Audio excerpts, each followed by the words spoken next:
welcome to my second stream within the past 2 days. I don't know. Eidith Finch. What remains of Eidith Finch? I don't know. Anyway.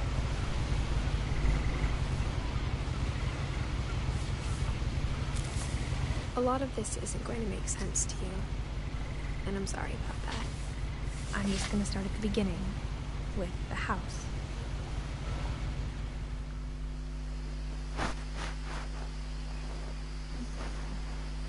My glasses are all foggy. 1 second. Oh!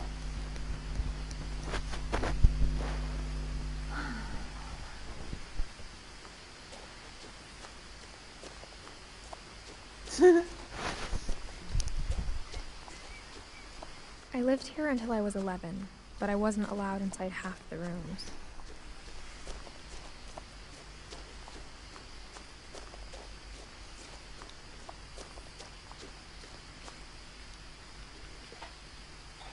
Inside the mailbox were bills from 7 years ago, marked urgent, open immediately.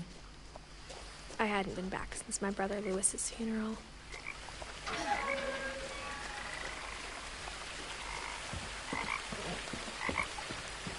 In her will, my mother left me a key but didn't tell me what it unlocked. Maybe she thought I'd know. Or she thought that the mystery would be enough to bring me back. Yeah, well, she wasn't wrong, was she?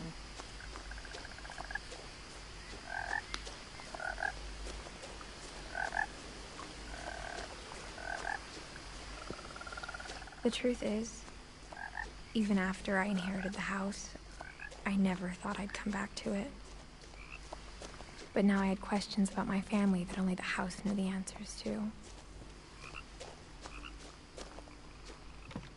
The woods around the house have always been uncomfortably silent. As if they're about to say something, but never do. That's always fun.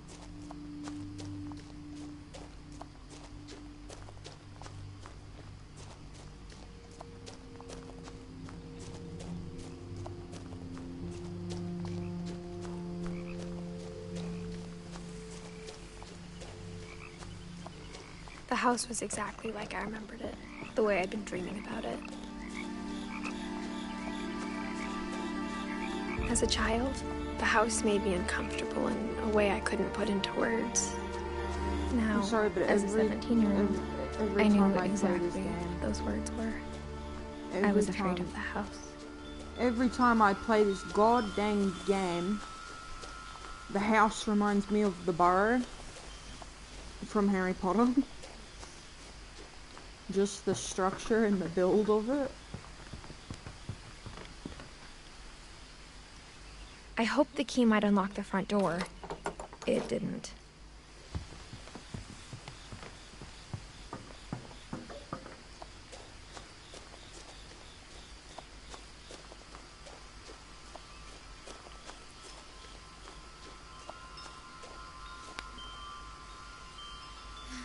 Through the doggy door. Crawling through the doggy door used to be a lot easier when I was 11.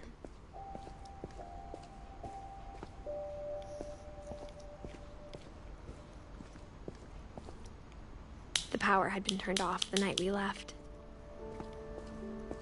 For the first time in years, I felt like I was home. Yeah. But instead of a family, there were just memories of one. Like how only one restaurant would deliver to our house, so we had Chinese a lot. Or how after Lewis started working at the cannery, we all got sick of eating salmon. Except our cat, Molly.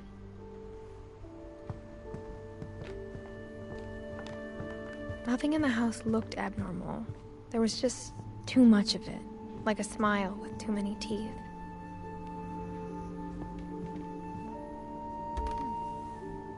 Edie told me once that every Finch who ever lived is buried somewhere in the library.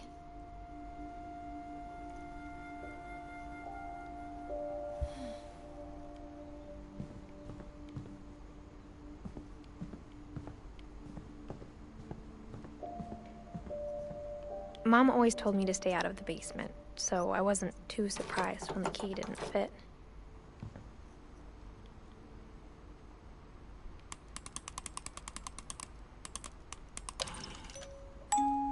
Great-Grandpa Sven built a music box for Barbara, along with the rest of the house.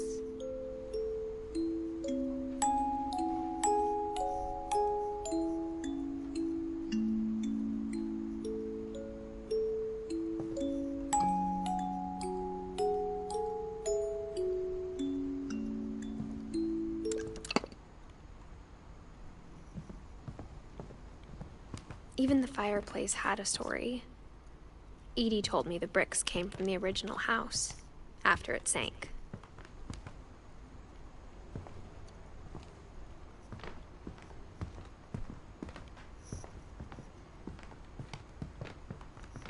The table was still a wreck from the night we left. It was like a bomb had gone off, killing everyone but sparing the furniture. My mom was the only one of us who could imagine Great-Grandma Edie living in a nursing home.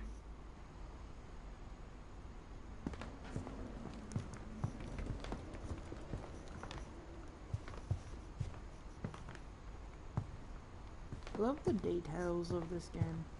I will forever love the details for this game.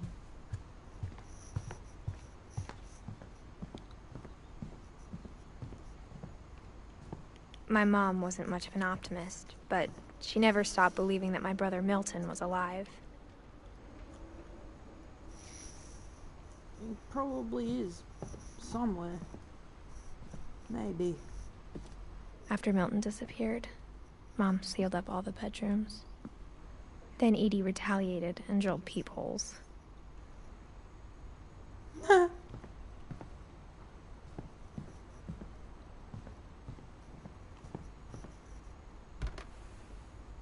Molly always seemed like a girl I could imagine being friends with, if she hadn't died in 1947. Real shit.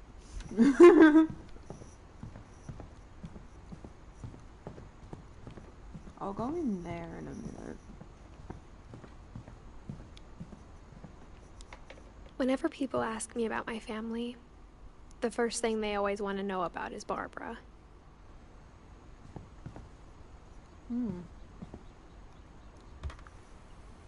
Barbara was a child star for 2 years, until America grew out of it.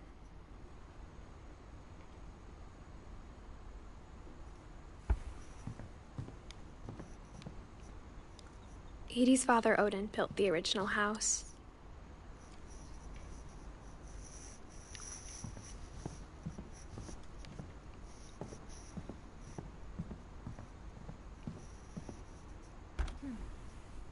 The last time I was in Edith Sr.'s room, I was 10 and she was painting my portrait. That's a bit cute.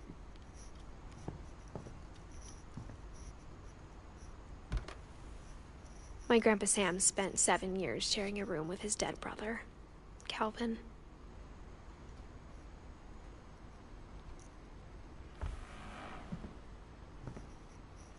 Gregory. As a kid, I just assumed every house had peepholes and sealed rooms you weren't allowed inside of.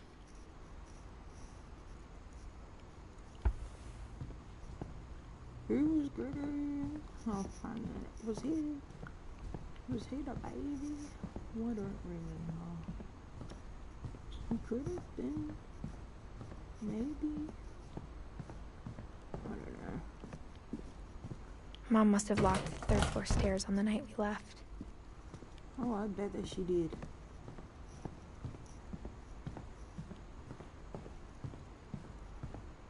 I spent a lot of time playing in Great Uncle Walter's room.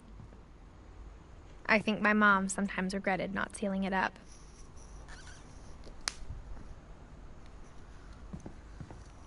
Louis told me there were secret passages, but I never believed him.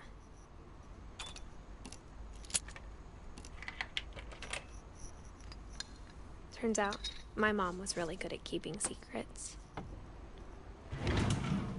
Now it was time to find out what my mom had been afraid of.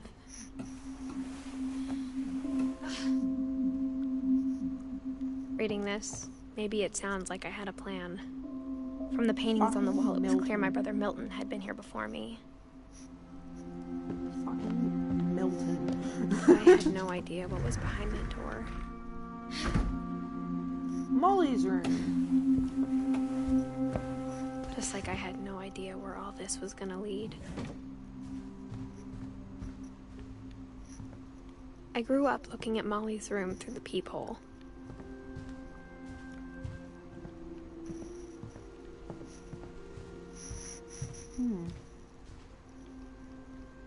Molly's gerbil had a tiny bedroom with its own even tinier gerbil cage. That should be cute.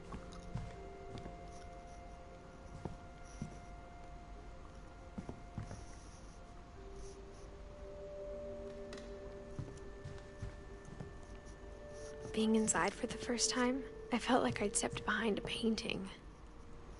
Wait a minute.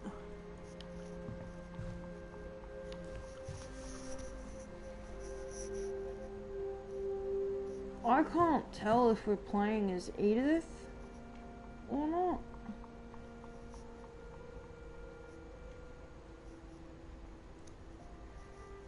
Because I've played this game. This is the second time I've played it. Are we playing as Edith? I don't remember. But I think we might be. Molly. I'll read that in a second. I got the sense Edie had spent a lot of time here. Before my mom sealed the doors.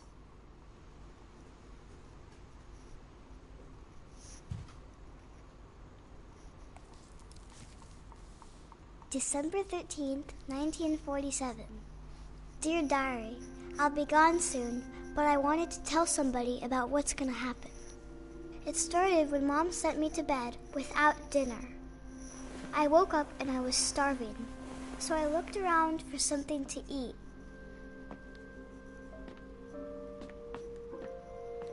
The gerbil food was dry, but I didn't mind it.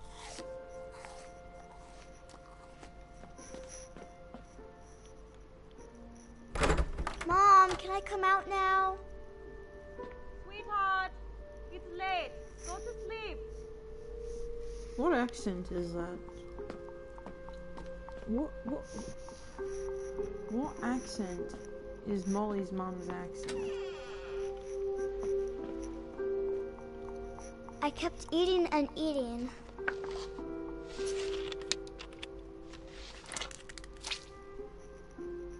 Ugh. Yuck.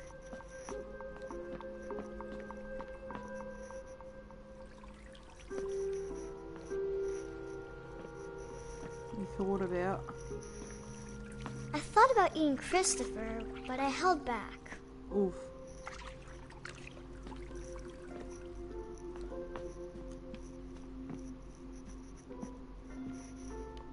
Oh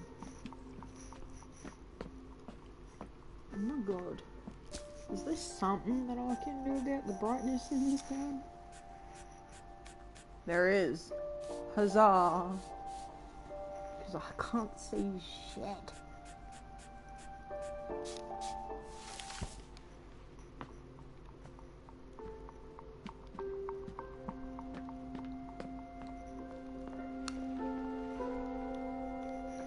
I ate a lot of things that night.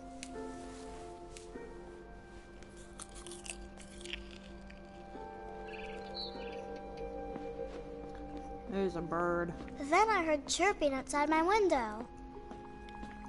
It was a barn swallow going back to her nest. I reached out for her.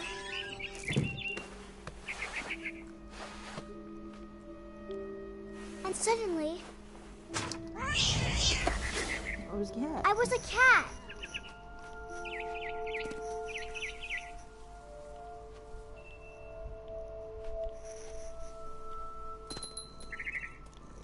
I tried to be quiet, but the bird was really scared.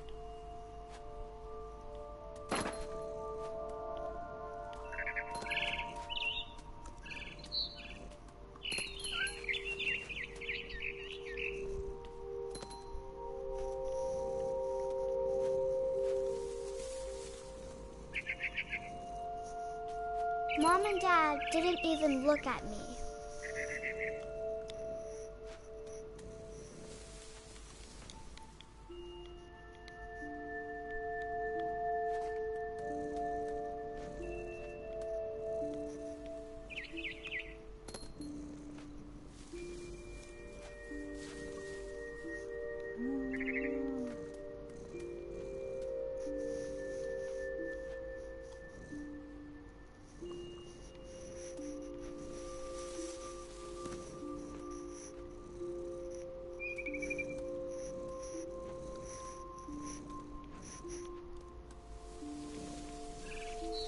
Oh my god. How do you get up there again? I don't remember.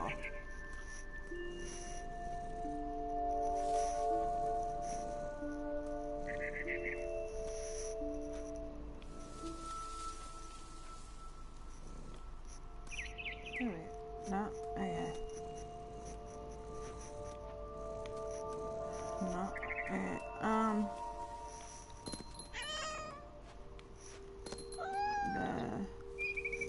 There we go.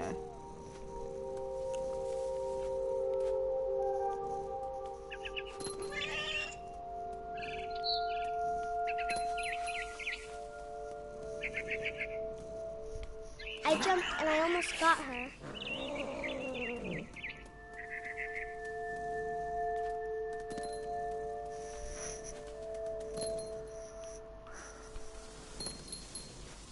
Oh my god. I could tell she was getting really tired. Now I was up in the big tree. I promised Dad I wouldn't climb it anymore. All I cared about was eating that mama bird.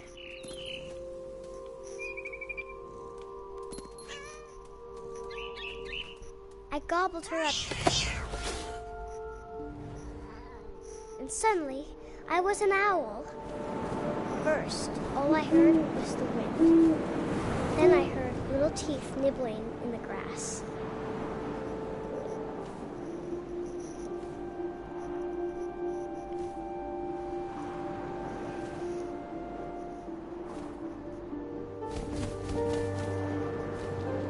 Rabbits.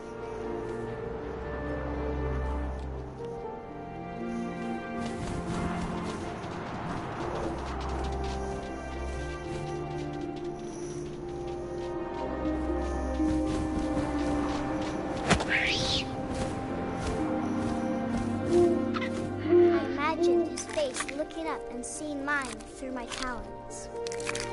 I swallowed him up, and I didn't chew one bit. That's a bit. Here you I go. flew off to find something bigger.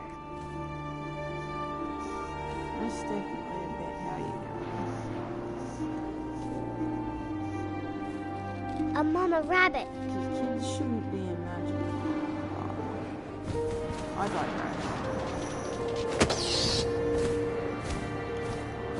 She was almost too big to carry. I started choking, but I couldn't stop eating. And suddenly, I was a shark. A shark in a tree. Oh no.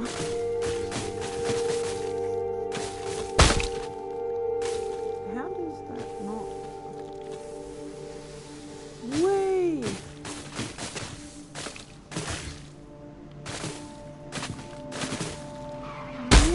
I rolled off a cliff and into the ocean. Now, I was hungrier than ever.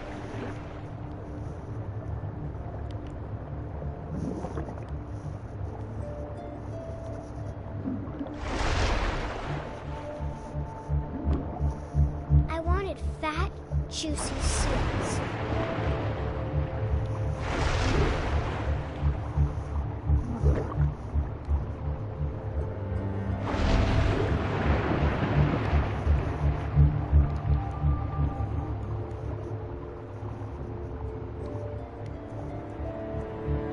Where did it go? There it is.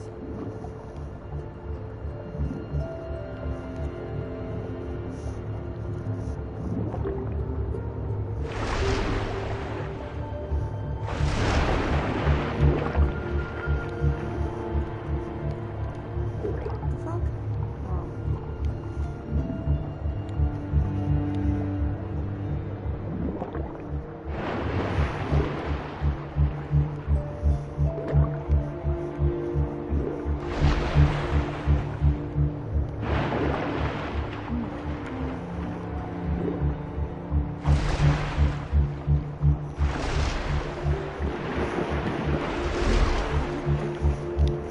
There we go. I tore off her flipper, and it tasted really good. Whee! Another going back to find this fucking thing somewhere. I don't know.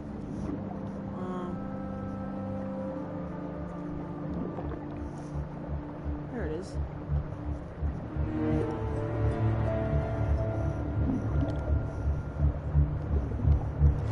Grabbed on tight. But I was so hungry, I jumped out of the water. When I opened my eyes, everything changed.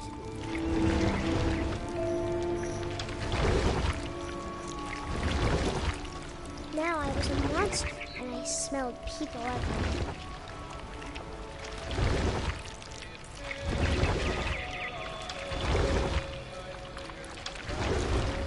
Wait a minute.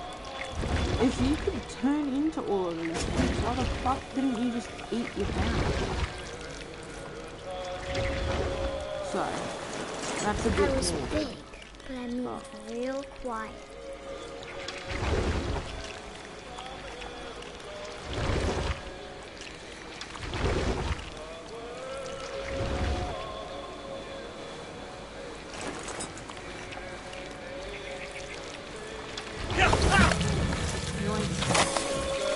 Come on now.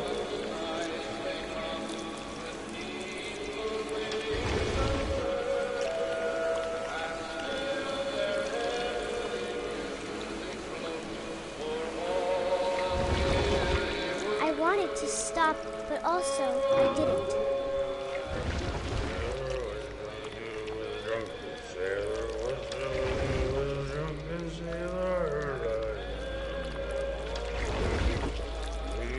Belly with a rusty razor, belly with a rusty razor, belly with a rusty razor.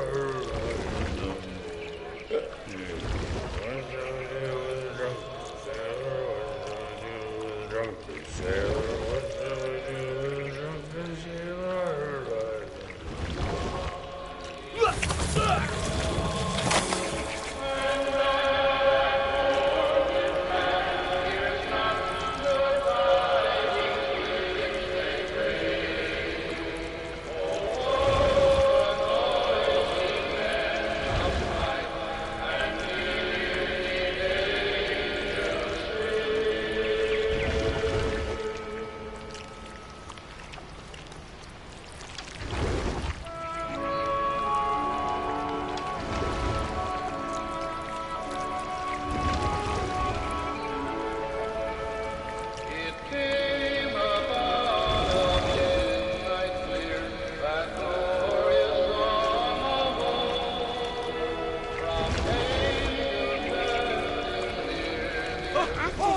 Passenger, I was still hungry.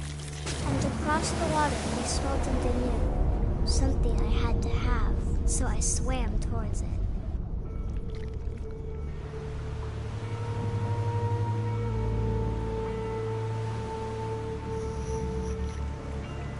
I slithered onto the sand, and the good smell went into an old pipe.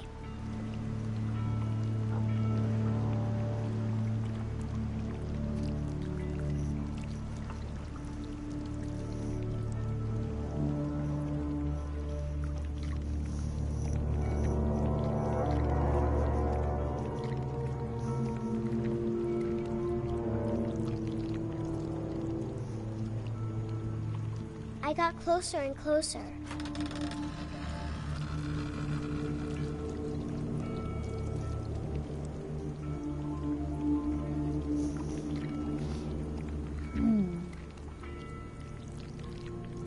all of my stomach started growling. And suddenly, I was me again. I held my breath for a long time, but I couldn't hear anything. I think it's waiting for me to fall asleep. But it's not going to wait much longer. It needs to be, and we both know I will be delicious.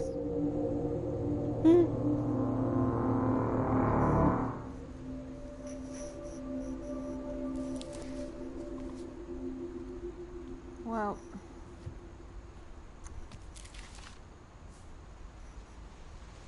I'm not sure if I believed all of that, but I'm sure Edie would have.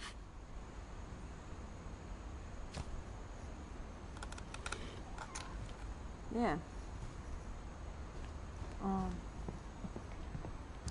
Definitely. Cannot go in there still. What the heck?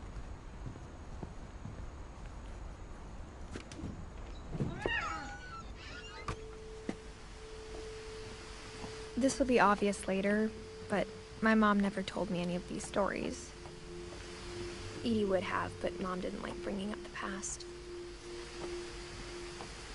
Though, when we adopted a stray kitten, she was the one who named it Molly.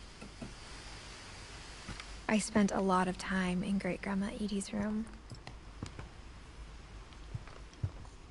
Her room was like a museum.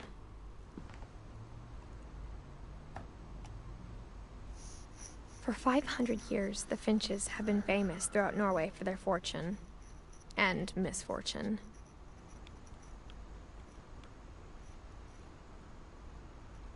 Odin Finch buries the latest victims of the family curse, his wife Ingeborg and their newborn son, Johan. On January 7th, 1937, he set sail with his family and his house, hoping to leave the curse behind. But 40-foot waves off the coast of Washington send the house and Odin to the bottom of the sea. Odin's daughter Edie, with husband Sven and baby Molly, step ashore on their new home, Orcas Island. Odin Finch is the first to be buried in the new family cemetery. His daughter Edie is already dreaming of a new Finch house.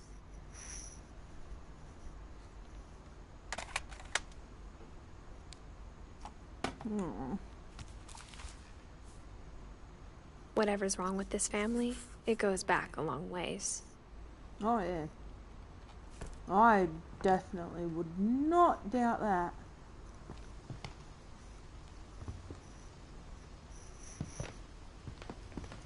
She was still making Louis noise. died a week before we left, but Edie had already started to memorialize him.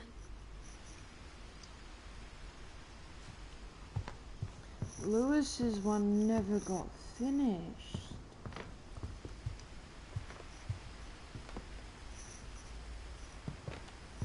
Aww. Zerpy.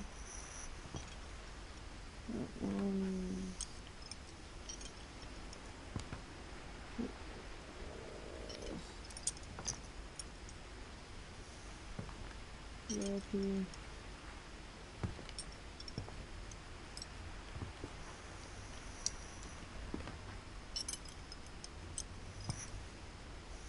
Interesting. So many birds.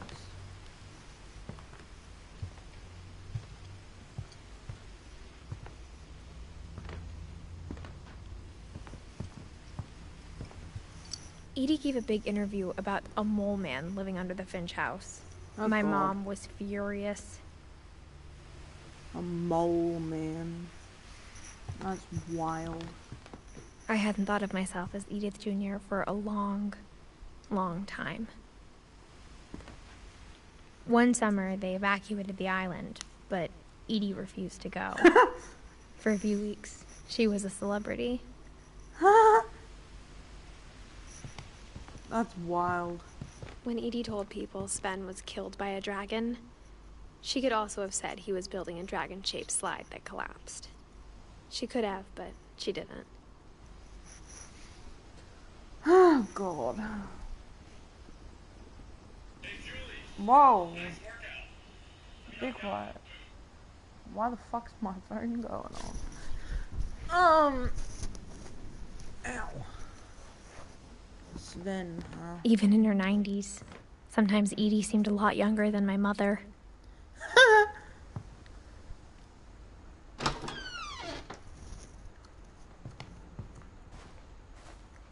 The pink bathroom. The only trace Grandpa Sam's first wife, Kay, left on the house was the pink bathroom. It was a pretty big trace. Definitely a pretty big trace. Because what the heck? Oh, that's the peephole.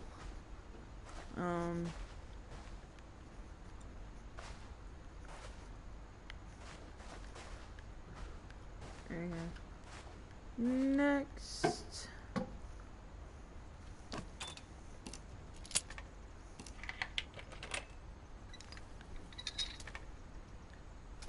There's a secret in this bathroom. It's in the last place you would look. It isn't in the cupboard. It's hidden in this book. Whee!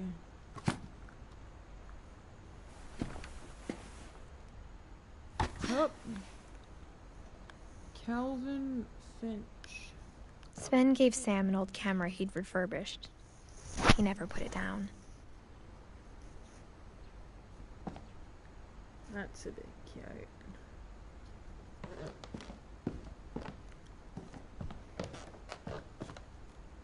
This is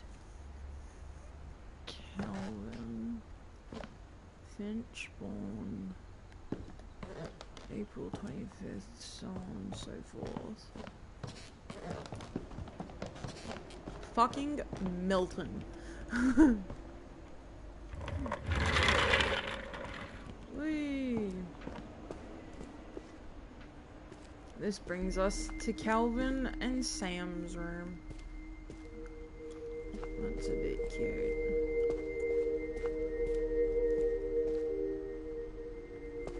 Nice and up here. I knew Grandpa Sam had a twin. And that he never talked about him.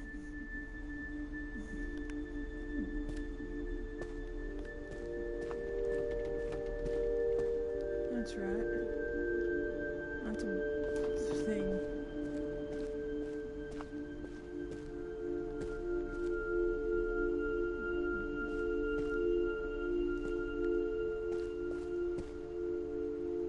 This is cute though. What's this? Can't even push that back. Okay. I guess my grandpa didn't like history any more than my mom did. Calvin! How I Want to Remember My Brother by Sam Finch.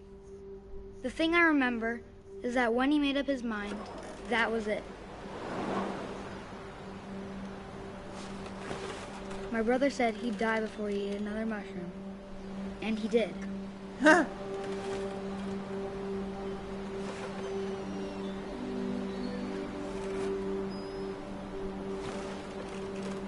At Barbara's funeral, we swore we'd never be afraid again. And he wasn't. I think Calvin what did you always do to your foot, wanted to kid? fly.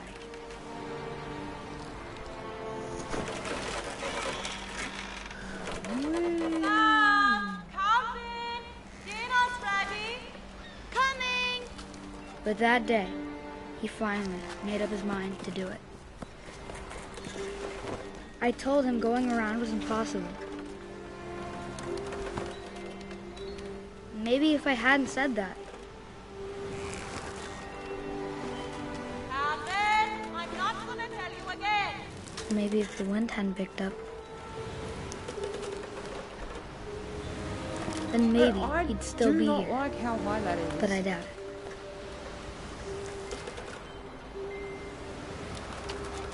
I do not like how high that is. That's fucking scary. I think he'd already made up his mind. go.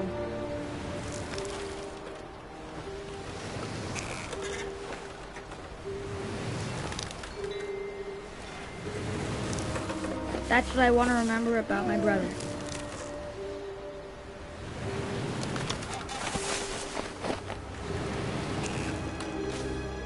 Holy shit. It's too high. I don't like that.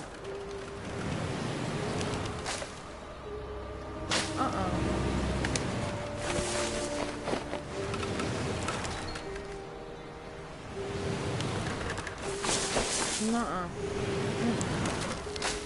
That's giving me anxiety.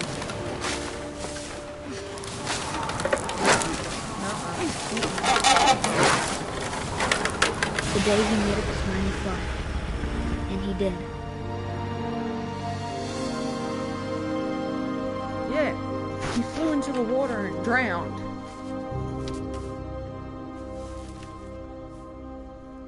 Calvin's story Calvin. felt strangely familiar. When I was younger, I remember trying to do the exact same thing. Oh.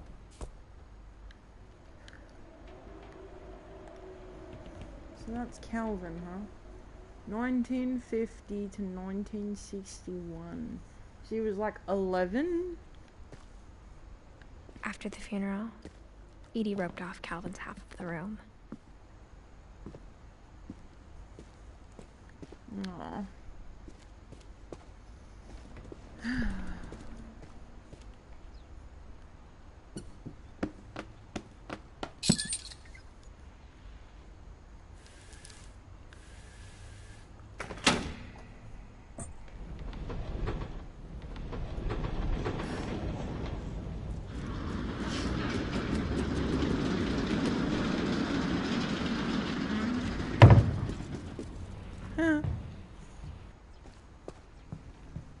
The passages were a pretty tight fit. They'd obviously been built for smaller hands and bellies. And here. That's right, can't go up there, that's locked. And if I go in here, fucking Milton. This is Barbara's room. Growing up, I always thought of Barbara as a child star.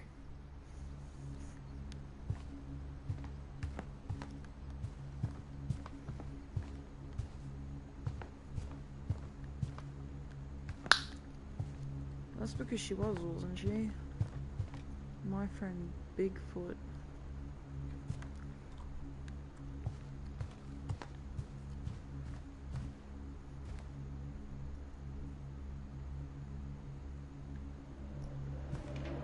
I never thought about how hard it must have been for her afterwards.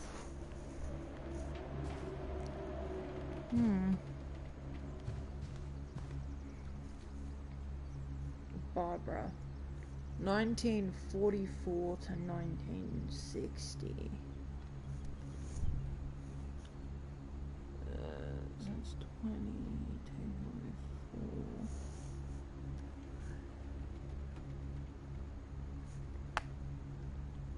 So she was like 17.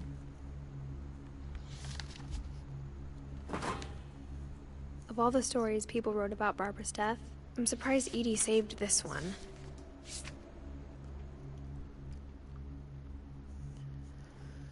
Oh, Jack here with another ghastly tale inspired by America's most unfortunate family.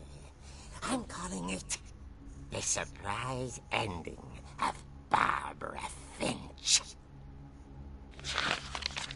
As a child star, Barbara was famous for her scream. Now at 16, she was all washed up. 16. A has-been. That's But in right. a lucky break, she'd been asked to perform her signature scream at a local convention for monster movie fans. It was just the boost her career needed. Unfortunately, her scream hadn't aged well. Jesus. Getting better. I think you just need the right motivation. Her biggest fan and current boyfriend, Rick, was about to demonstrate when... Now that was a great scream. It was Barbara's father, Sven.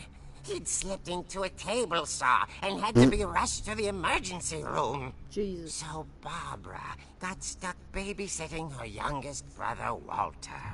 Her convention comeback was cancelled. Okay, I'm hearing frustration, but I'm not hearing terror. What if I tried... A gang of hoodlums in Halloween masks have been terrorizing Orcas Island tonight. Police are urging residents to... That came from the basement. You're right! Also, I loved your delivery on that. Why is your basement door locked? Because my dad likes making puzzles and secret passages. There's a Real key shit. in the music box. The secret is to keep winding and winding until finally the key pops out. Thanks, babe. I'll be back in a sec. 20 minutes later, Rick hadn't returned. So Barbara went to look for him, right on cue. She reached for the music box. And as she wound the key, she listened for Rick, but the house was silent. Wait, but I thought he had the key to get it. Because she gave it to him. Oh no, not the copyright music. She found Rick's crutch and imagined the worst. Whack.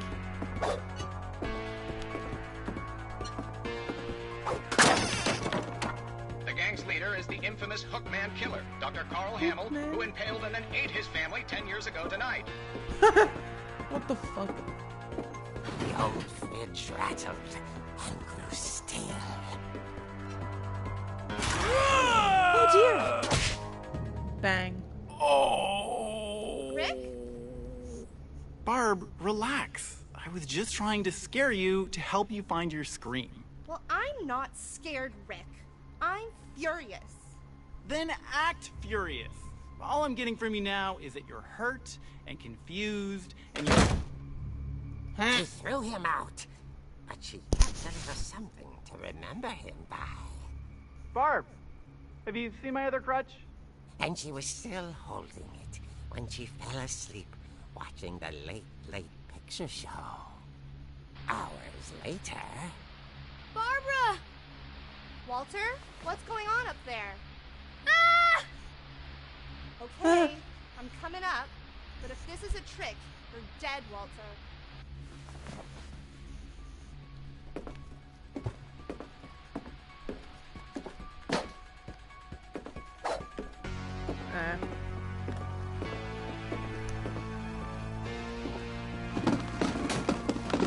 Well, fuck.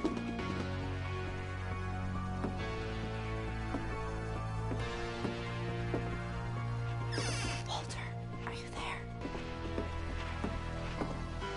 Walter vanished, but his bedside radio was still on.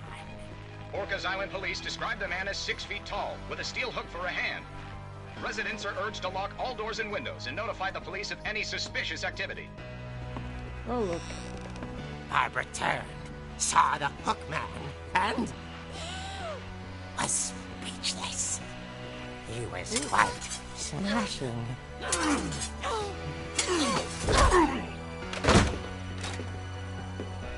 he was. He couldn't get enough of Barbara. Okay, Barbara, there's gotta be another way out of here.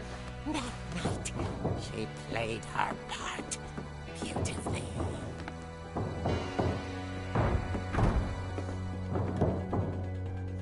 Molly's room. Molly's door hadn't been opened in years. The hinges grow.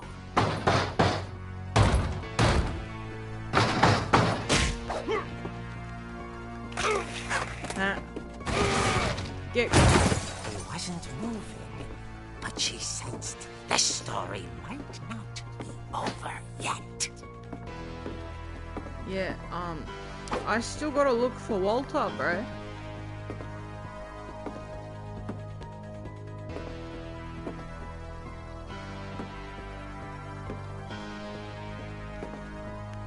Fucking Halloween night. Fucking stupid kids. He did. He had gone. vanished. She listened for his breathing, but all she heard was...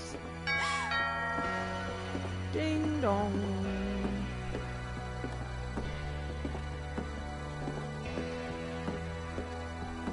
At the door, she heard whispering. It was coming from inside the house. Behind you. Yep. Oh. Oh dear.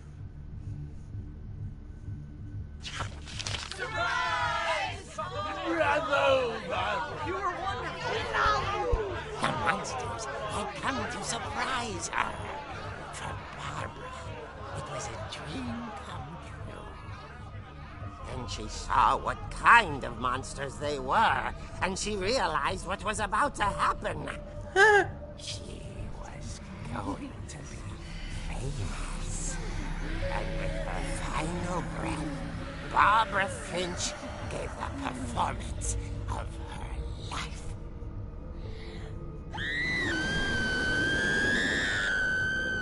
I wasn't there myself, but I hear Barbara was magnificent.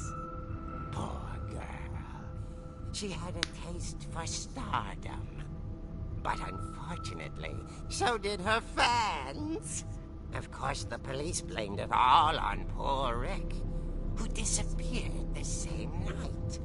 Oh, great. And little Walter, hiding under his bed the whole time. He took it all pretty hard, but that's another story. As for Barbara, tucked inside the music box is all they ever found of her. Her ear. Now that's what I call a real eerie tale.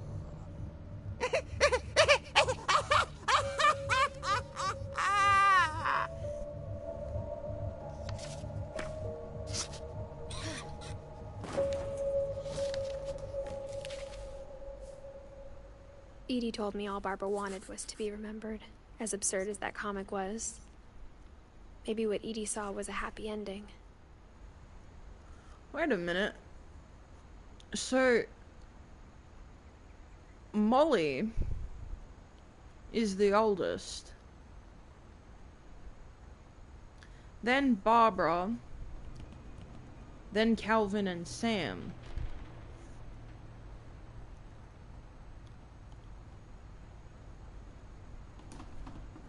Molly died 3 years after Barbara was born.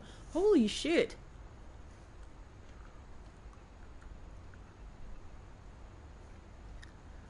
Molly died when she was 10.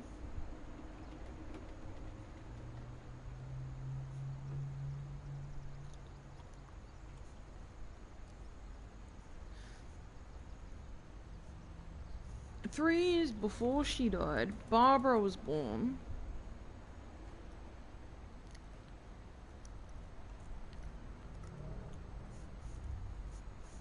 Holy shit. Interesting.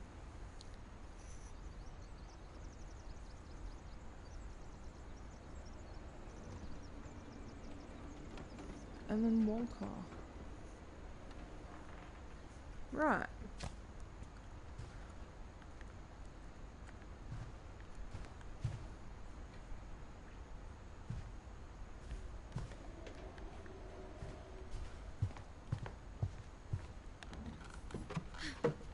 Back in the box.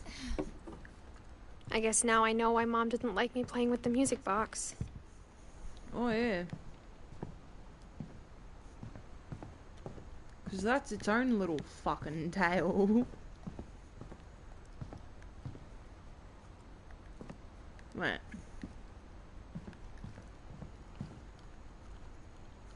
Oh my days.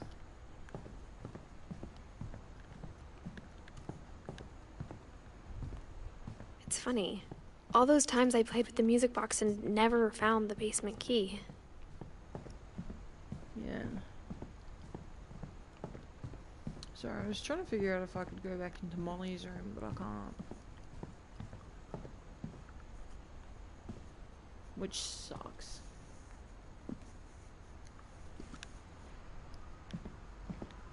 I love this game though. Like, this game has to be my favorite.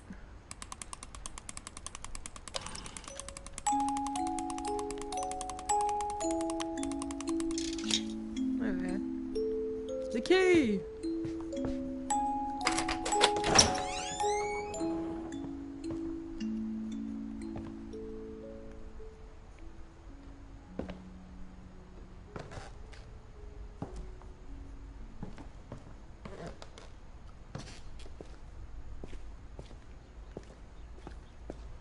Anything down here one can interact with? Mom said the basement was off limits, unless I wanted another tetanus shot. Your mom's real for that. Spin.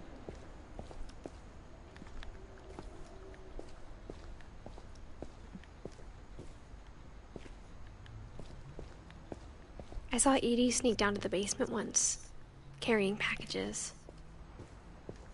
I thought maybe she was hiding presents. It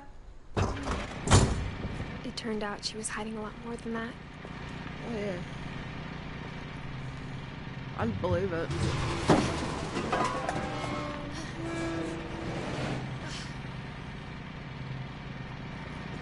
I remember asking Mom once about where Walter had gone. She said after Barbara died, he got as far away as he could.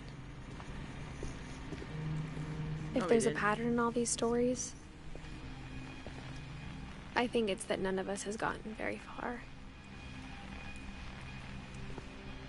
Yeah. That's a definite.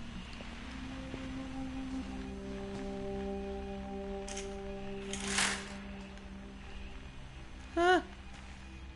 That's a fake as fuck window, but okay. 2005, huh? Goodbye, everyone. I can't believe I've been down here for 30 years. On that first day, after the shaking started, I didn't think I'd survive a week.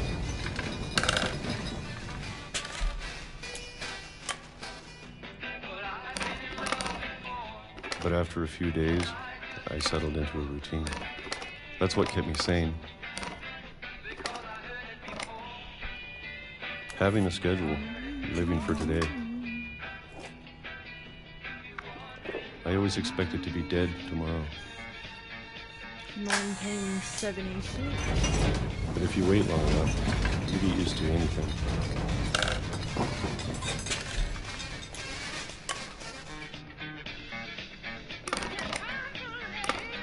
Even a monster on the other side of the door starts to feel normal. Almost friendly.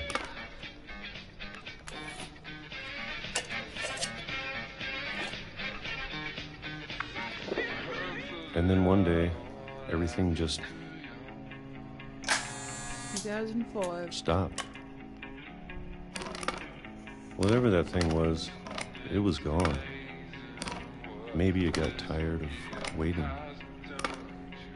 Or maybe I just got tired of being afraid.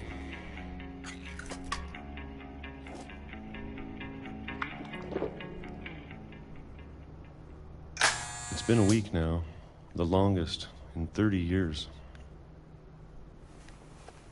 I'm done waiting. I have to leave. Well, I still can.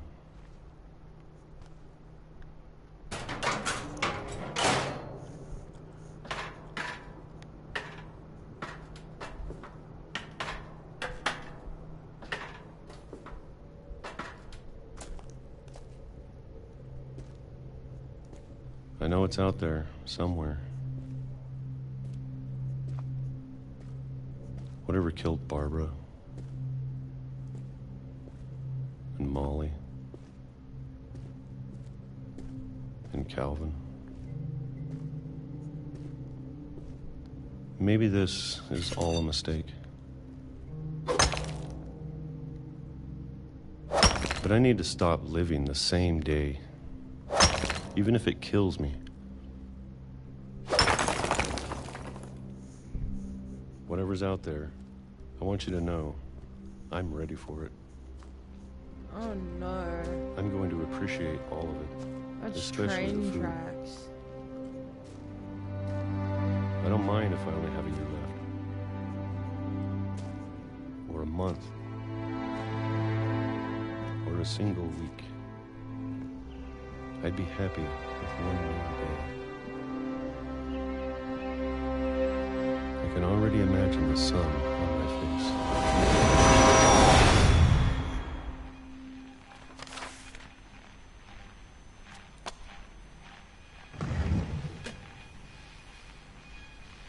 So this man was like, Mendham ended up dying Walter at died when I was 53. 6.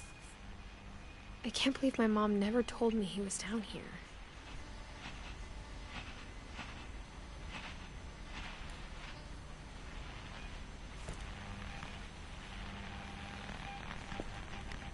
I'm sure my mom was trying to protect me. So wait. How long did Walter live down here?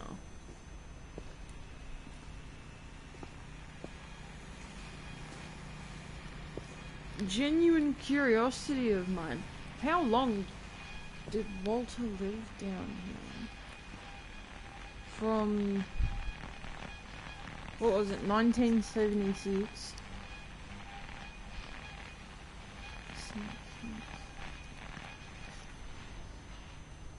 It was like 30 something years, yeah. So if he's 50, if he was 50 when he died,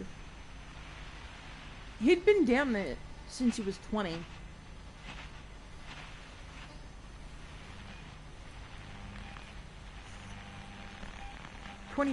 Sorry. If my math is correct. And he'd been down here since he was 23. Did he not know that he was living in a basement under train tracks? Well, underground, which was under train tracks? Did he live in an underground bunker because he thought something was going on? Maybe she was afraid I'd end up like Walter. Or I'm so curious. But if she never told me about Because an I uncle never under took the enough house, I never took enough notice the I first can time only I imagine played what else she the was first hiding. time I played this. I don't want to make the same mistakes she made. Trying to bury something that's still alive. Oh.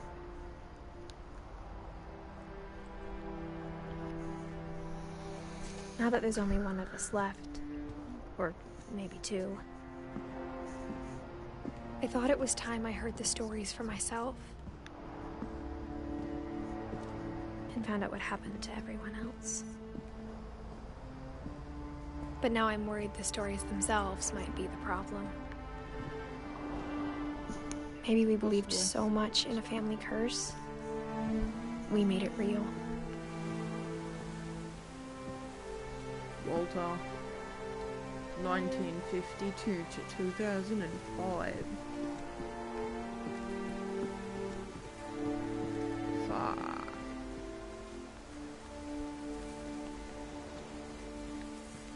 I don't know if I should even be writing this.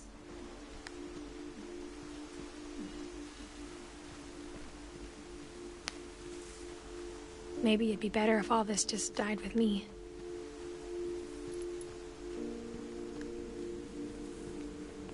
But I thought you should know about your family. She's pregnant. And the history you're a part of.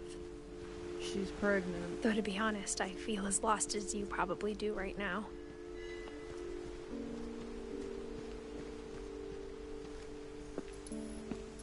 I think the people in these stories believed them, for what that's worth.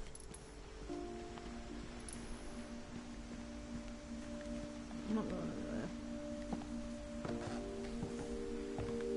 she's pregnant.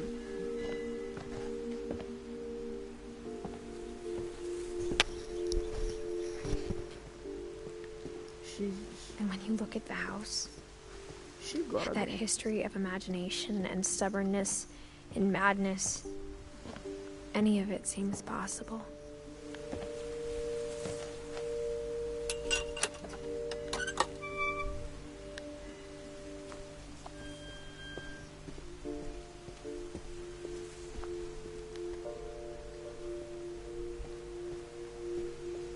That's the front door again.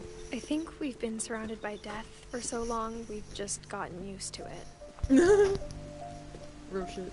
What kind of family finishes building a cemetery before starting the house? Real shit. It's embarrassing for me to admit this, but the pet cemetery made me more uncomfortable than the human one.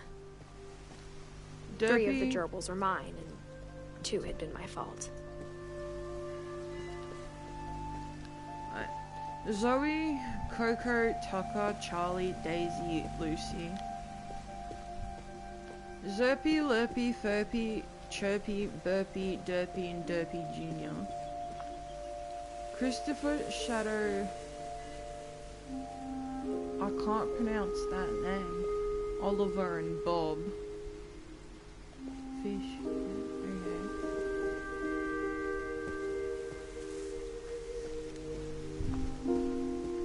Bailey. That one's upside down. I mean, not upside down, but you know. Been knocked down. And then there's more back there. Sven built the house, but it was Edie who designed the cemetery.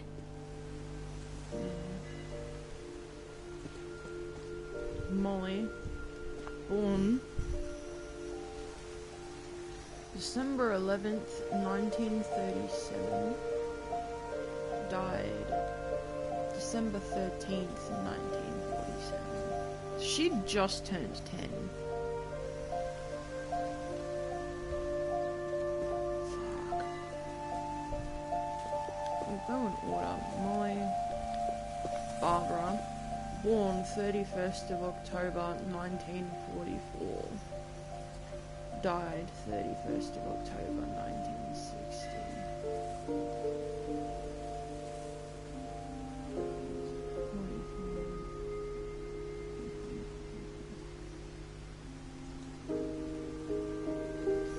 Yes, fuck, died at 16.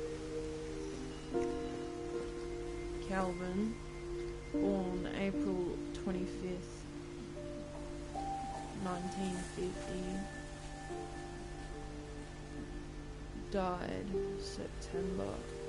Wait, so this one died on her 16th birthday. This one died 3 days after she had... No, 2 days after she had turned 10. This dude died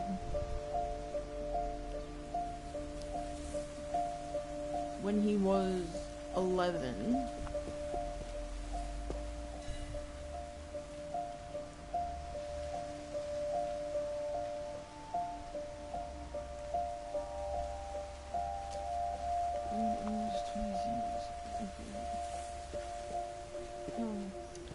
That's right.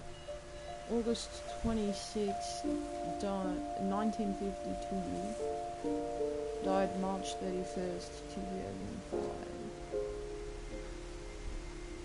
So he was 53. He was the youngest sibling out of the lot of them, and he's lived... Actually, we don't know that yet. I haven't seen anything for Calvin's twin brother, Sam. Sven Finch, born June 17th, 1915. So he died August 26th, so he was 51. Edie Finch, born April 8th, 1917. Died December 5th, 2010.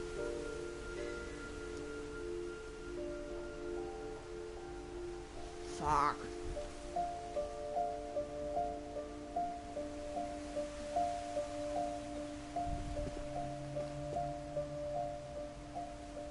she was like 90 to 100 or something. Maybe late 80s? I don't know.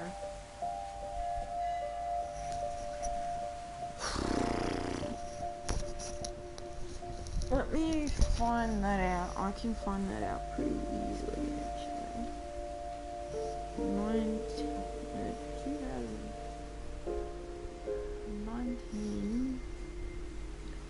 1917. She was 93. Fuck.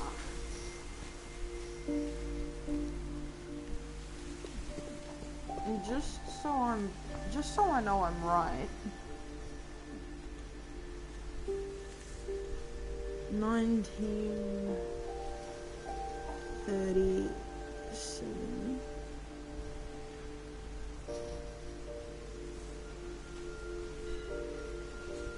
Oh, my bad. Yeah, she was 10. She was 10. 1950.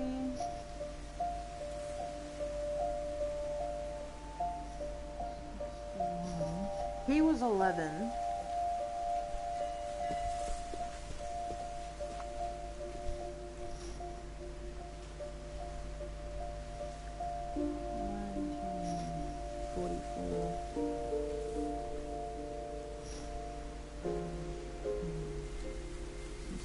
She was 16.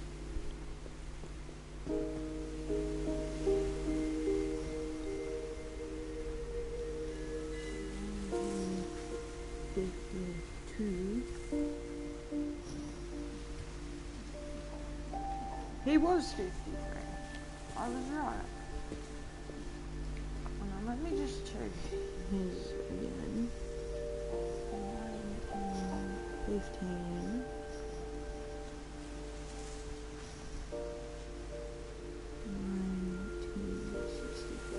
He was 49.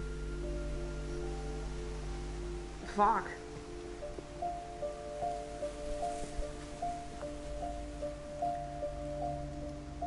Edie outgrew her husband and all of her children. Aside from Sam, to my knowledge. Because we don't know what's happened to him.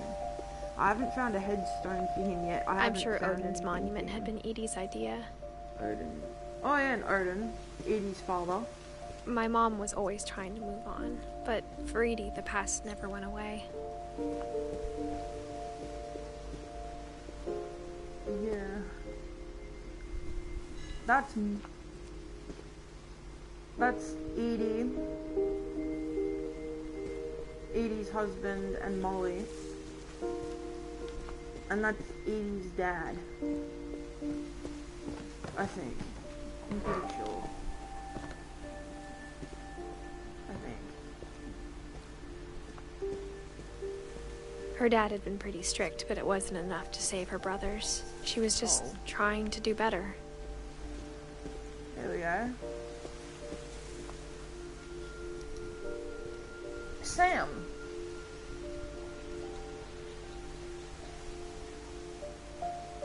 Born April 25th, 1950, died July 16th, 1983.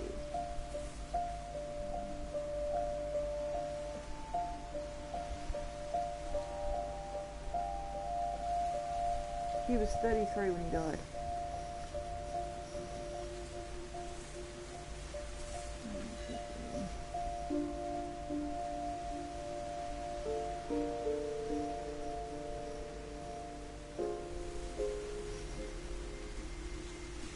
Yeah, 33. Gus, June 20th. That's the day before my birthday. 1969. Died November 8th, 1982. Gus. 1969. Right. 1969.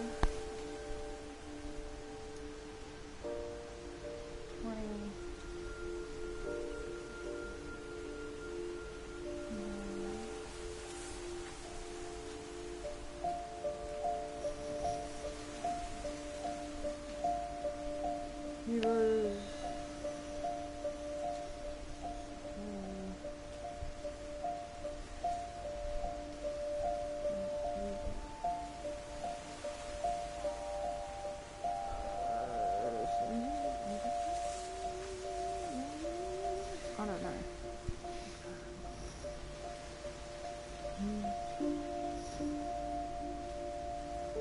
13. I was way off.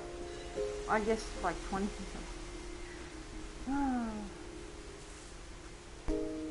Gregory Finch, born Jan 13th, 1977. Died December 19th, 1977. He was a year old.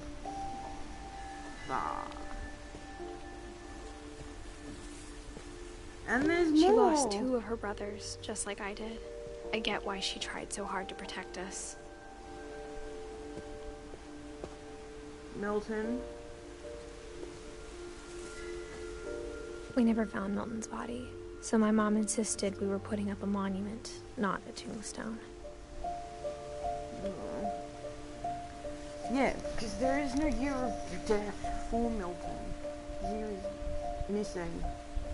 So who knows if Milton is actually still alive? But born May 19th, 1992. Sanjay? That was her mum's partner? 1966 to 2002.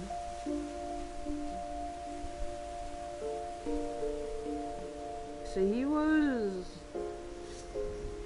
like 40 something, maybe? 1966. 36. And then Lewis, born December 27th, I can't say that. 1988. Died at 88.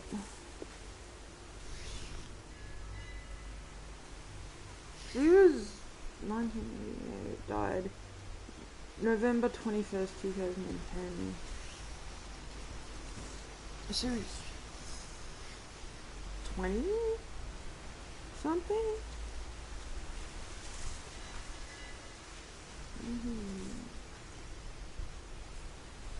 22. Fuck.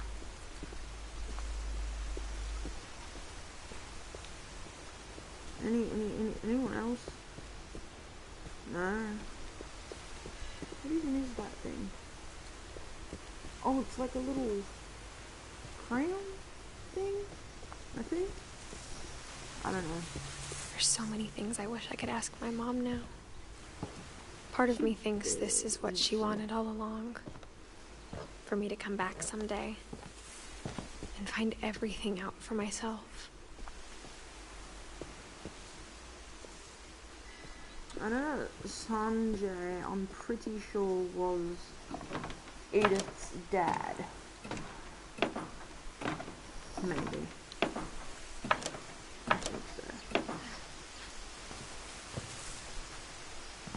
But looking back on it now,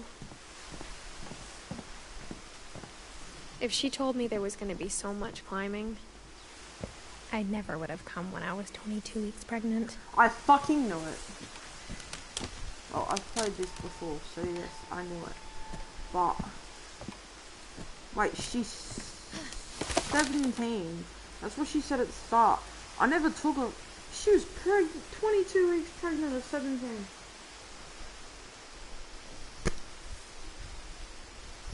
Well, shit. I never put those two dots together. Whoopsie.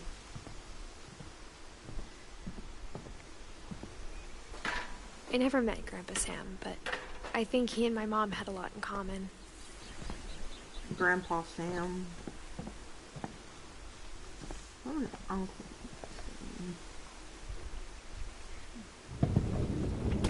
They were both pretty intense. Oh. Sam. 1950 to 19... This is Calvin's twins. Okay, I'll look at that in a minute. Instead of hiding from death, Sam seemed to go out of his way to meet it. This is the 3rd floor that we couldn't get up to.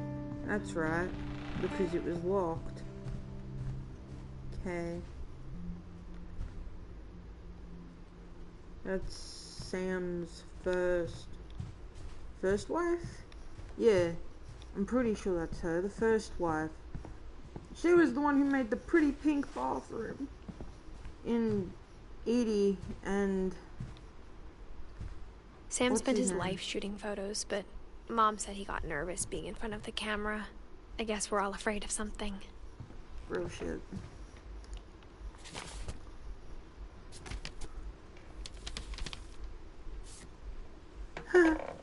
That's a bit cute.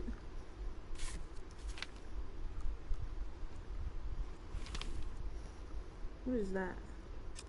Oh, camera. Dawn, I promise. You'll never Dawn. forget this weekend. Yes, sir. Pretty These memories cool. are gonna last a lifetime. Hmm? Am I gonna have to shoot anything? It's a hunting trip, Dawn. not gonna Shooting have is to strongly shoot encouraged. anything. What? There we go. Perfect. That's It's Dawn. gonna That's rain the Edith's whole mom, weekend, isn't it? I will never forget this weekend, Dad. That's the spirit. Okay, got it. I'm gonna take some pictures, okay? Just be careful. That camera's older than you are. The camera's older than you are. I wouldn't doubt it.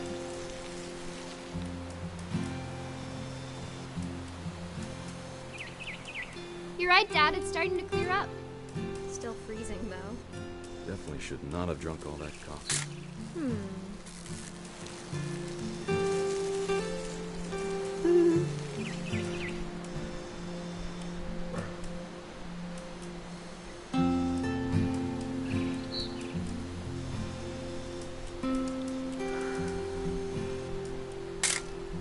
Aw.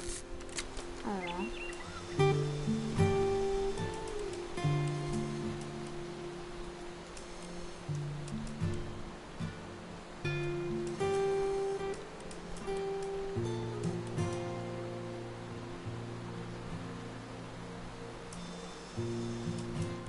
Nothing quite like being outside. Hold still while I take a picture of you. I definitely won't be moving. Are you done yet? Does it sound like I'm done? Oop. A little more gas in the tank, I guess. Oh my days.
These controls are something I'm never gonna get used to.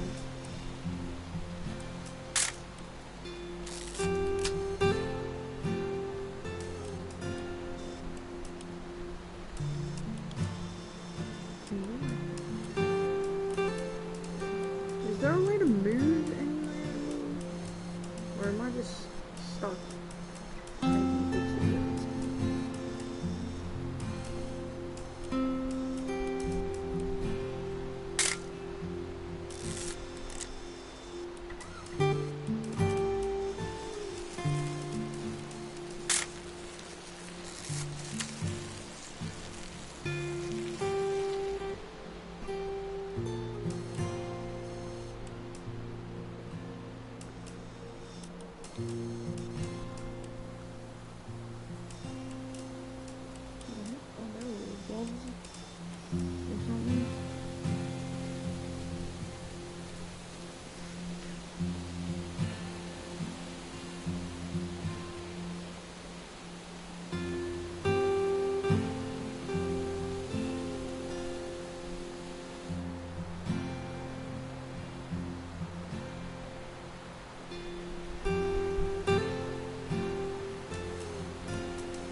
confused.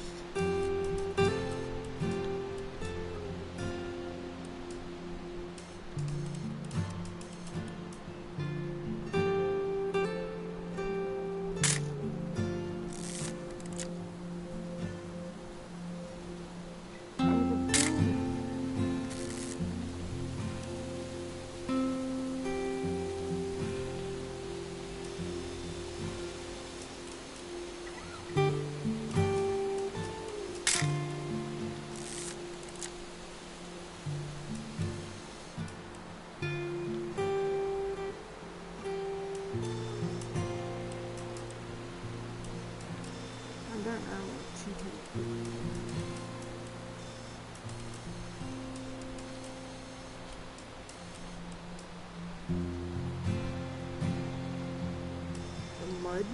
I don't know.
Hey! That's a keeper. I'm just saying, I'm not always gonna be here, Don. You'll need to remember this stuff, if you want to survive. I'll be fine, Dad. You know who else thought he was gonna be fine? Some guy who died. Don, I'm being serious. I know, Dad. You're always serious. Dad! Good eyes, Don.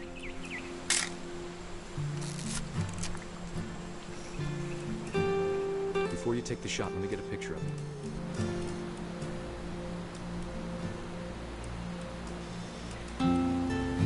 Dad, I... Just breathe. Turn. Let me get behind you. Do I have to do this? Don, you don't have to do anything. But if you want to survive, you'll need to be strong.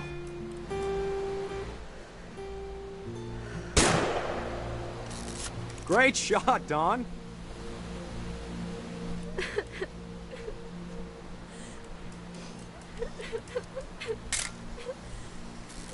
I'm proud of you, Don. Always remember that, okay?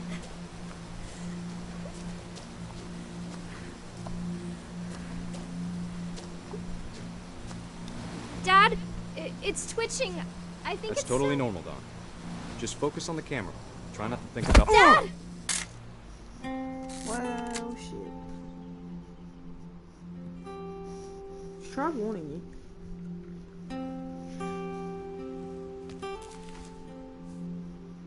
Of all these stories, that's the one I wish most that my mom had told me.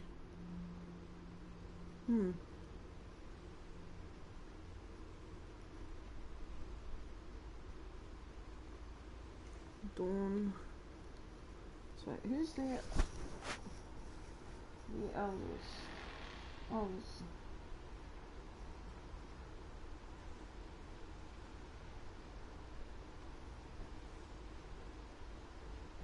Dawn, Gus, and Gregory.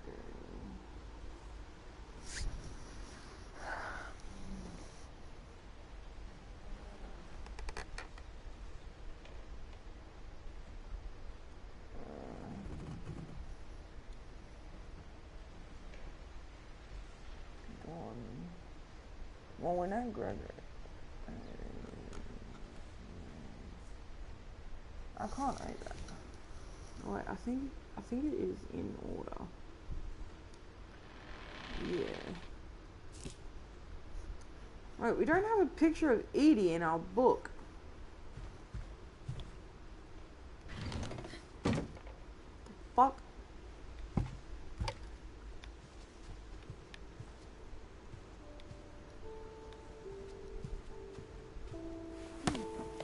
After Sam died, my mom and Edie got really close. They'd both lost a lot.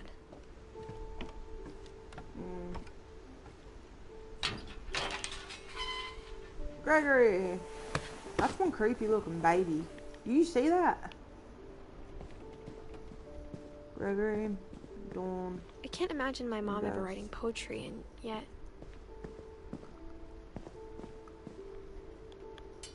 Gregory, this is the baby. Divorce contract. Oh shit. Dear Kay, do you remember the way Gregory used to laugh when he thought he was alone? Ooh. Like something funny was happening, but only he could see it. I think he saw things the rest of us don't.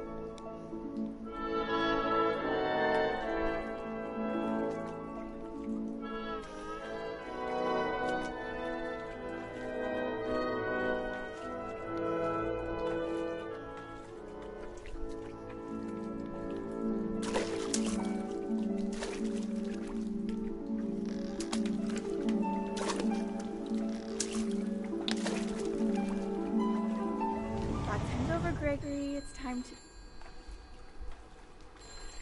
Hold on, sweetie. Oh boy. Hello? Sam, I told you I don't want to talk right now. I wonder what he saw. Why is my brother calling me? Hello? How'd you know? 1 second, I'm streaming right now, bud. What's up? Where's Mum? I've got no idea. Why? You reminded me so much of him. Lost in his imagination. Are you alright? Whatever it was, he saw. Oh shit, okay, I'll go get it. 1 second.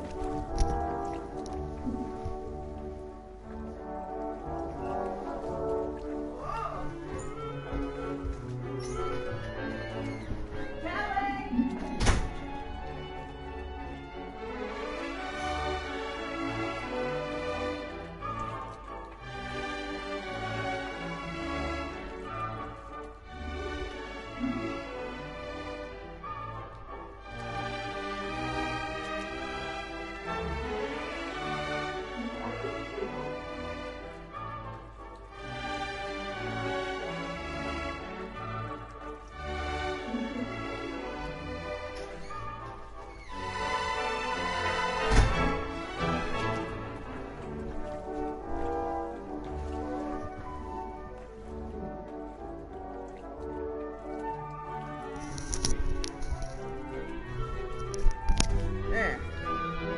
Sorry. I'm back.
It sure made him happy.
how silly it sounds.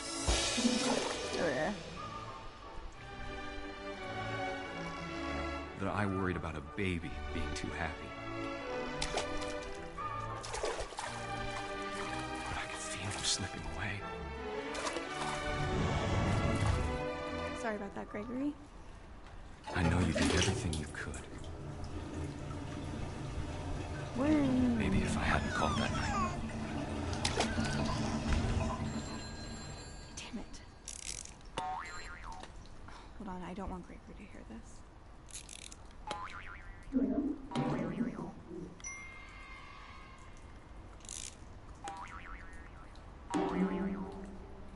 I wish he could have told us about the world he saw.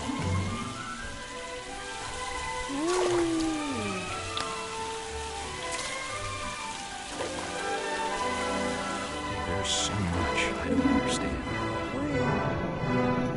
about Gregory. About everything.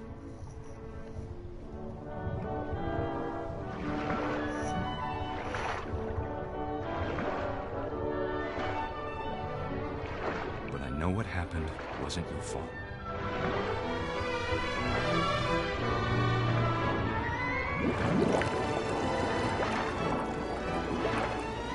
I'm sure he's happy. He'd want you to be happy too. Oof. Good luck, Kay. Love, Sam.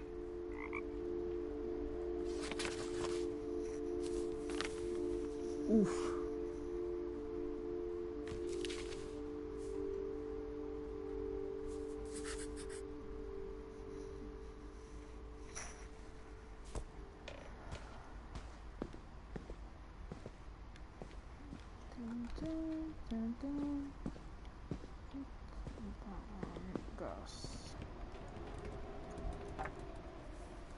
A poem for Gus, who always said the wedding was a bad idea.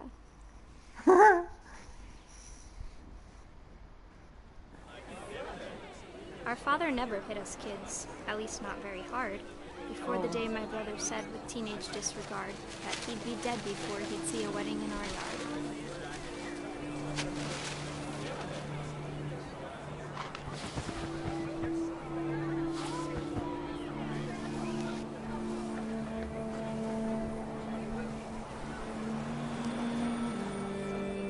My father made him come, of course, but Gus stood far apart, just flew his kite and bottled up the storm inside his heart.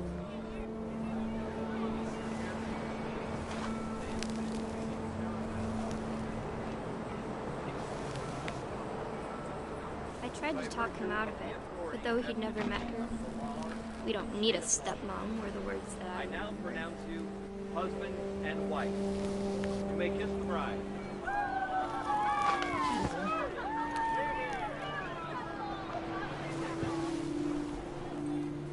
I know, what having a step-mom was like. When the time for photos came, Dad ordered him to Come here. But Gus declined, and as a sign held up his middle finger.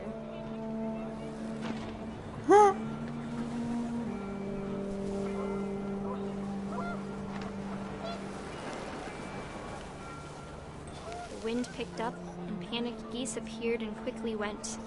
But all the humans did that day was go inside the tent.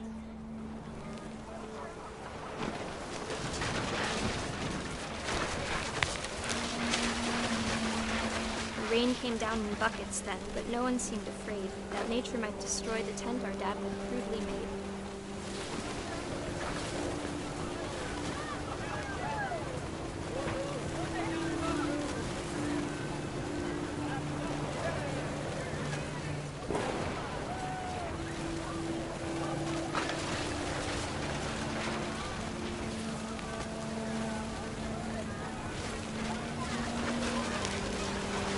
Thunder sounded much too close and full of angry power. But all my father said to this was, "Make the music louder."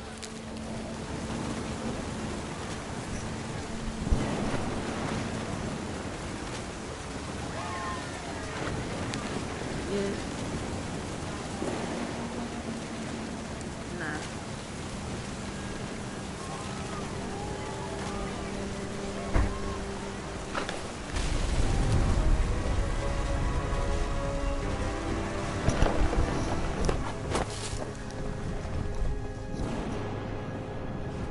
wish that I could truly say I thought about you on that day. Out there on the beach alone, just you, the wind, the sea, and foam. But I didn't, until we found you.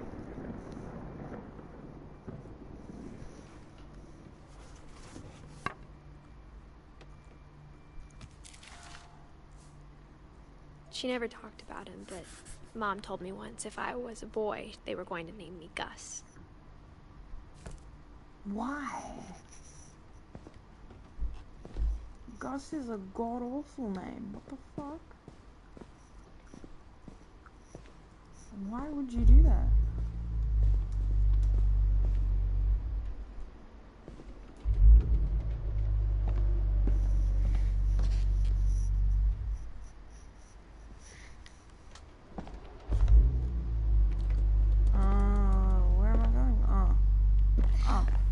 My mom moved up to the loft after her brothers died.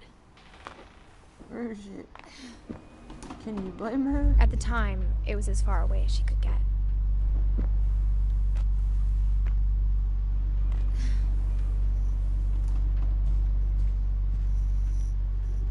Religion was another thing my mom never talked about, but I think it helped her a lot after her dad died.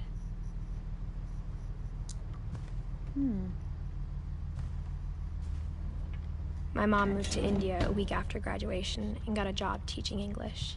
She spent a summer building houses in Calcutta, where she met my dad, Sanjay.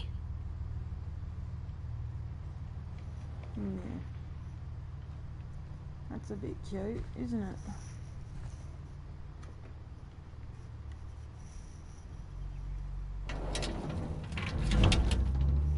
Louis was born a year later.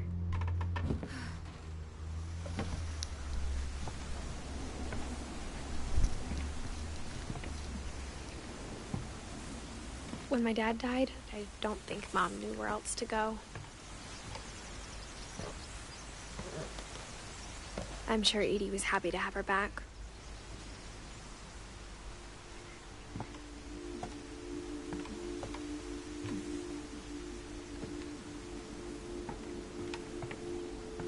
Lois. And to see kids in the house again.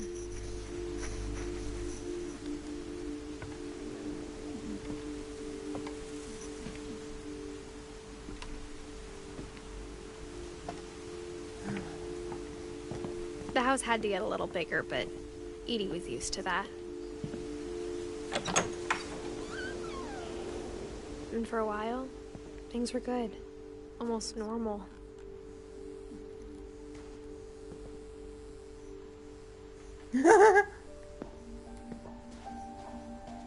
But it didn't last.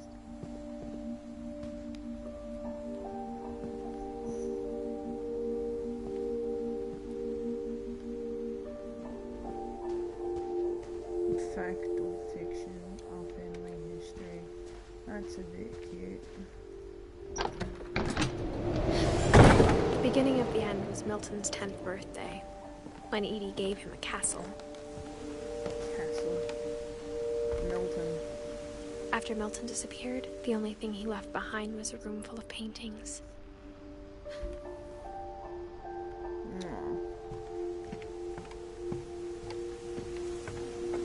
I'll open that in a second.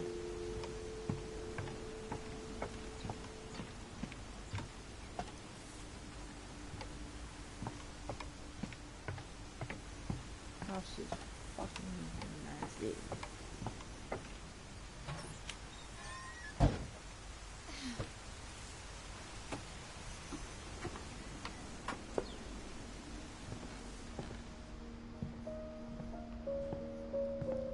It's painting on the door.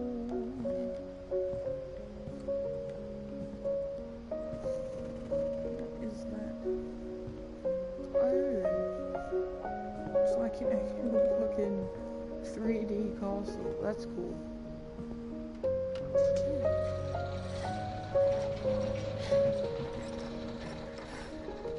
Milton!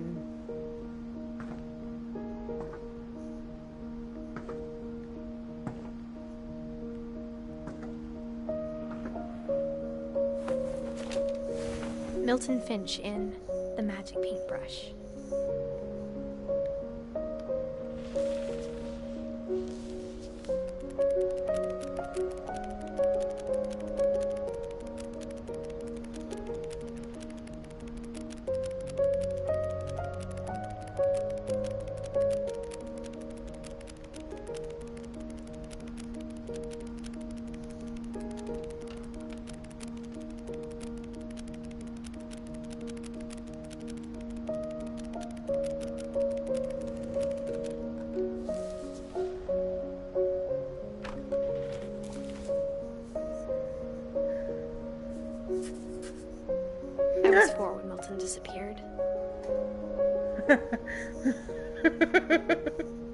I'm sorry, but look at how well she draws all her other family members, then look at Milton.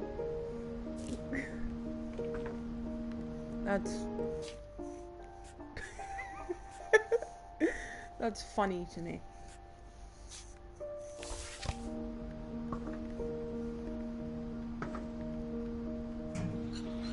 Mom spent months searching for my brother. Then she sealed the doors.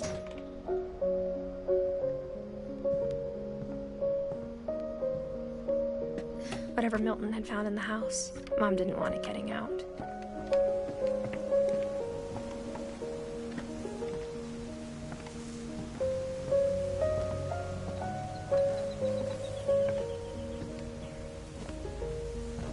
Mom definitely blamed Edie, but I think Louis blamed himself. After he graduated, he just spent more and more time in his room, until Mom got him a job at the cannery. Everyone always told me to stay out of Louis's room, except Louis. Wait.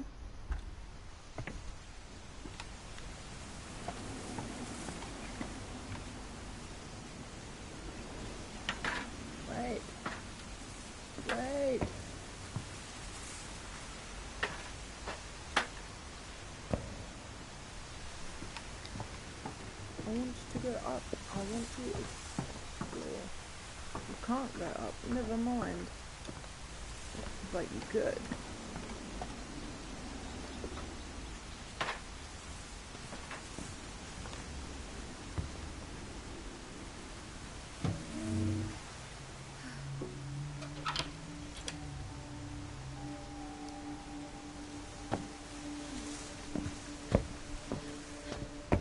Louis's room smelled very, very familiar.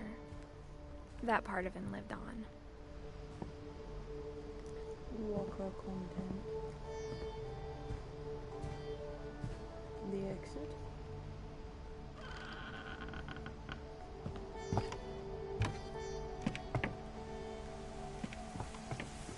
Oh.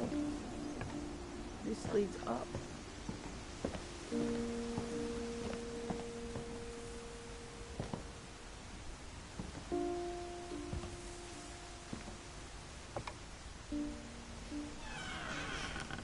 Actually, I'll find out what's up there in a minute. Let me go back down here and read Louis's story thingy.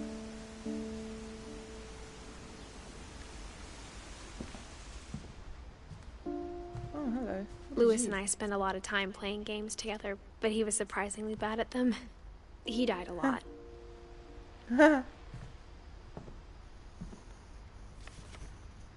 Ow.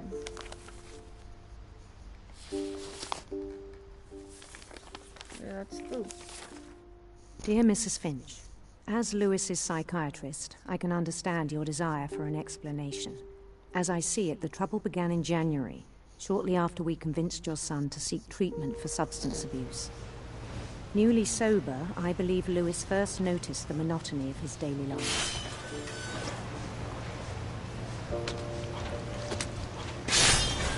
He kept working at the cannery. But he withdrew part of himself. In our sessions, I saw the same behavior. His mind began to wander. I asked him to describe it. He said he started small, imagining a labyrinth. He'd feel his way about. Then something moved. Bats. And toads.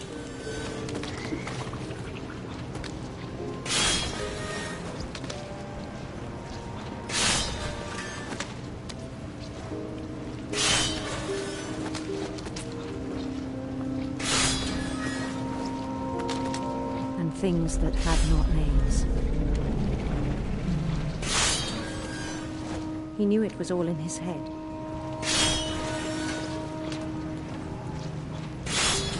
He took it very seriously. I I had hoped he'd find himself.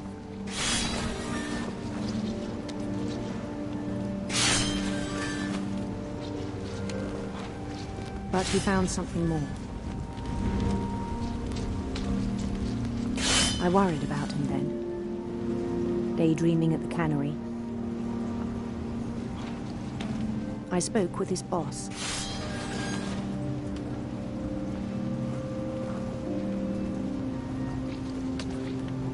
But he said Lewis had become a model employee. Methodical, tireless, focused. Like a whole new Lewis. So I let him go on.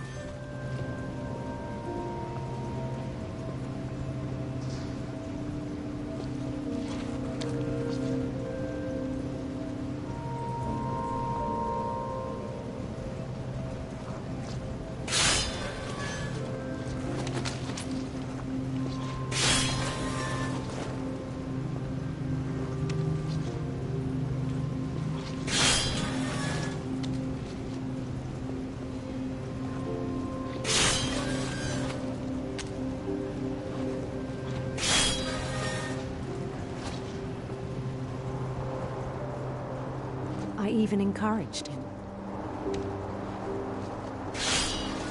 It seemed very promising at first. He told me he'd made a new friend.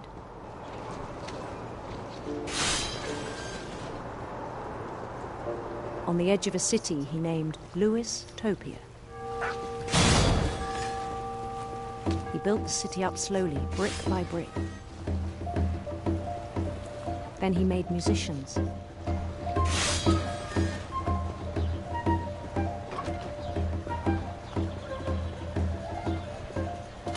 And songs for them to play.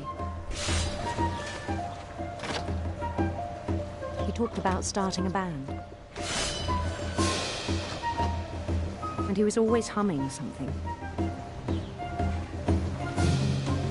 Every day his imagination grew stronger.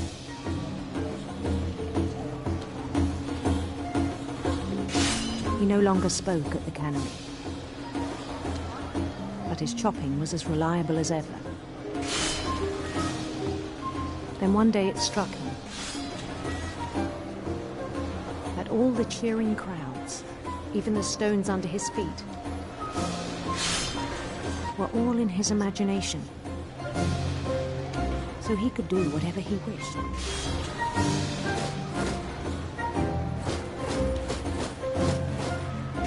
He held an election for mayor. And he won. They begged him to stay, but his mind was already wandering. It became a game for him.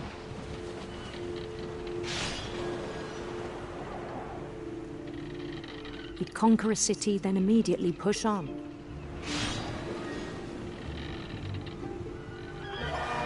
New Louisville.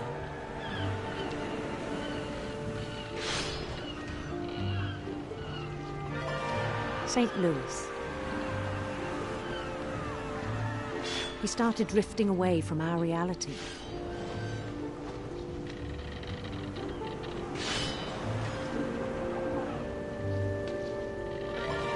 Minneapolis. Until one day he forgot to go home from the cannery. Even as his mother pleaded with him, part of Lewis kept sailing on.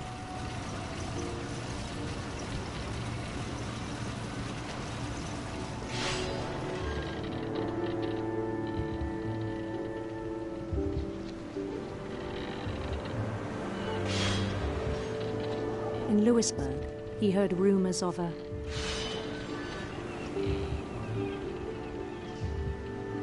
handsome queen. You can read this way.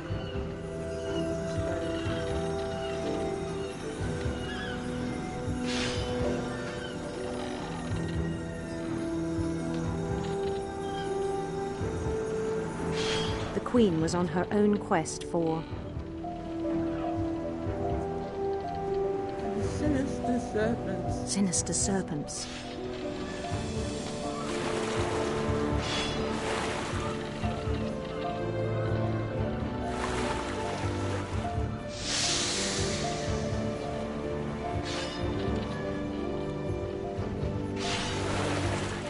He followed the sound of her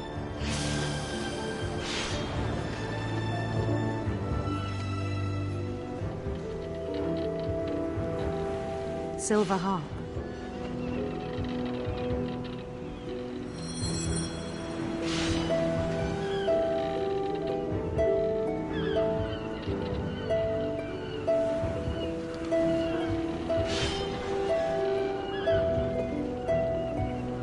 His chase led him to a golden palace east of the sun and west of the moon. Even then, his logic remained sound. He knew the world was all in his imagination.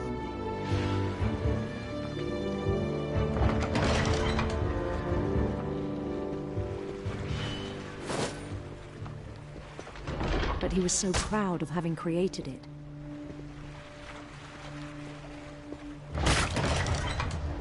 In his own eyes, he'd become something greater than a king.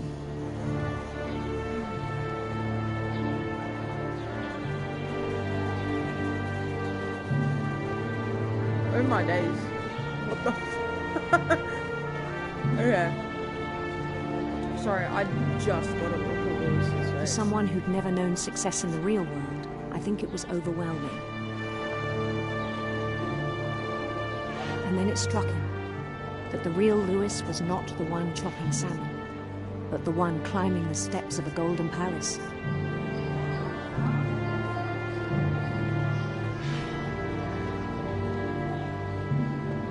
My imagination is as real as my body, he told me.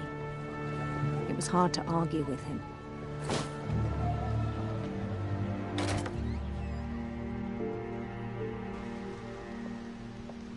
Okay.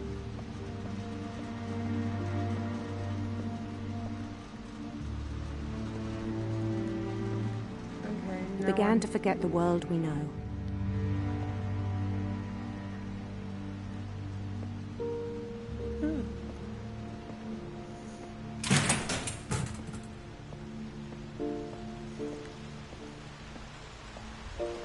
I think it pained him to remember Lewis, the cannery worker.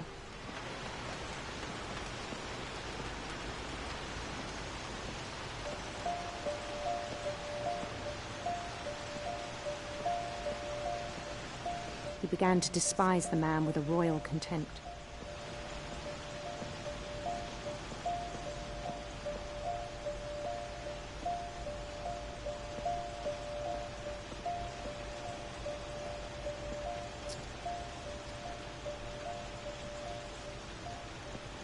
I still thought I could save him. Even after he said he was being crowned king over all the lands of wonder. The palace would be packed with his companions. None of them have faces. That's a terrible, scary.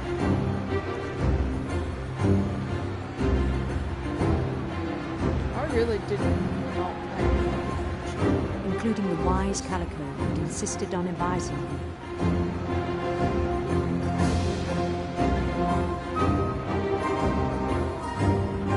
Oh my god, it's the cat Molly. What the fuck? I actually didn't see that.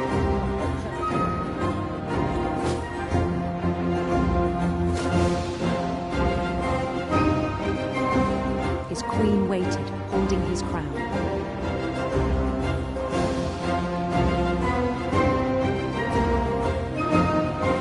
There was only one thing left to do.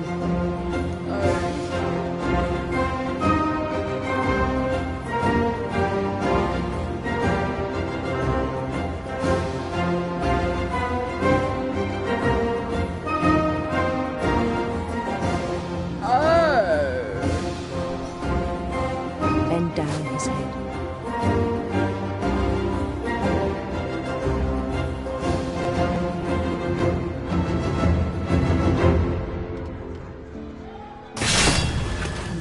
think you know. Mrs. Finch, your son was a kind man who will be missed by all of us who knew him.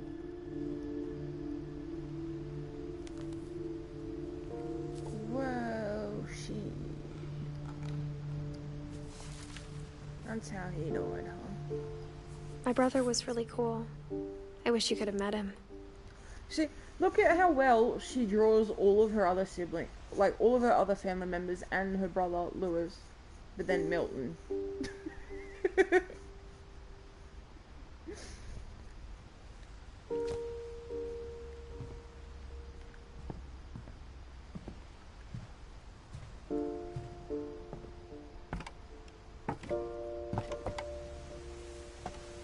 On the way back from Lewis's funeral, my mom told me to start packing.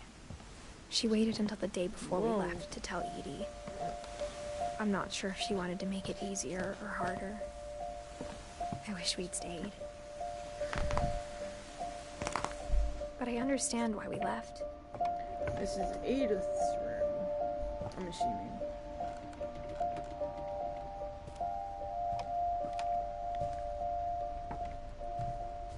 Right? My mom ended up leaving everything behind.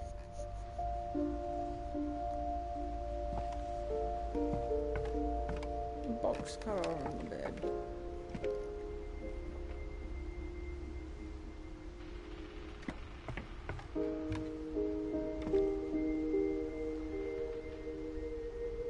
Oh, Dawn was a book writer. Interesting. What happened that night had been coming for a long time. Maybe it should have come sooner.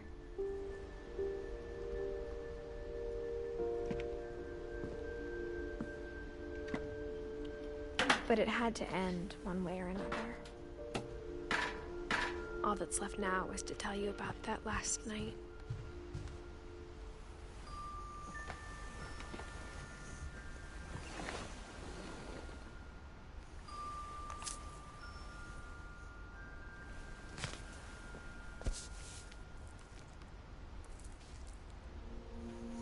That whole last day, Edie just watched us pack and didn't say a word. Until supper, when she raised her glass and said, "To our final night together, and all our final nights apart." Grandma, you know what I said about alcohol. Some of your medications are very Eidith, specific. I left a present for you in the hallway. Why don't you go open it? The grown-ups have to argue now. I'm sorry, you're right. We're all leaving tomorrow. Let's just enjoy our last... I'm not leaving. Eidith, you're excused.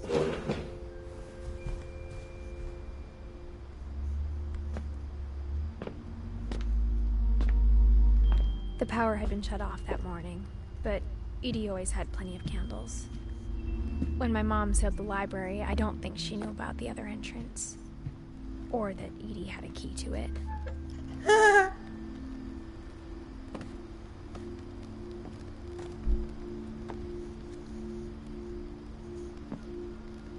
That thing you're afraid of isn't going to end when you leave the house.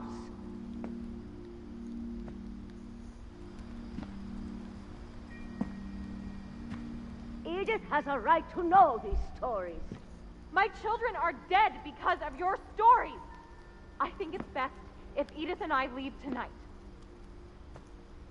We'll have the nursing home send a van for you in the morning. Okay? Oh shit.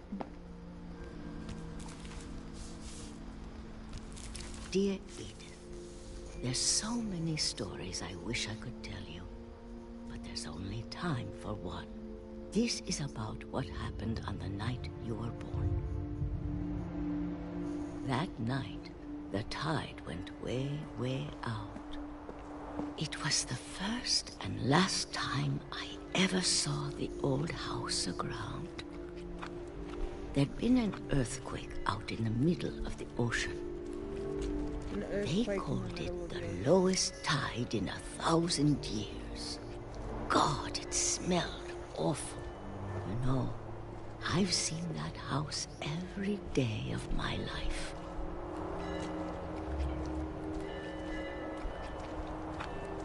But I never thought I'd go Oh.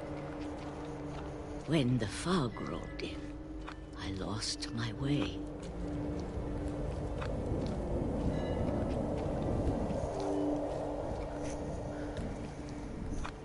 I got turned around.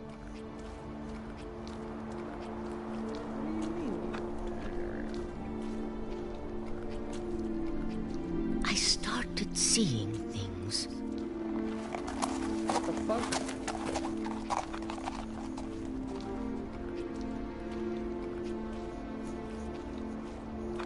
Things I'd forgotten had ever existed.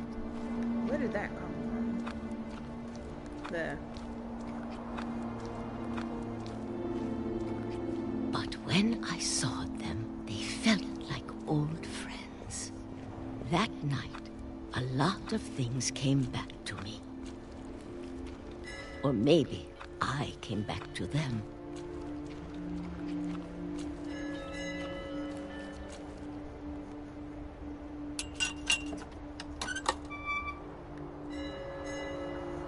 Things I can't explain, but that I need you to try and... Edith, what are you doing in here? It's mine. Edith! Mom, you're gonna rip it! Let go! I kicked and screamed, but Mom dragged me to the car. That's fucking rude.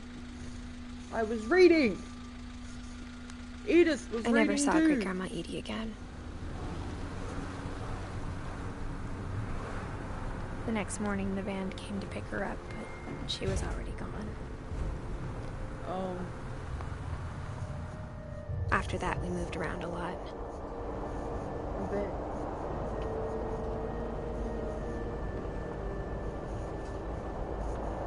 We both tried to make the best of it.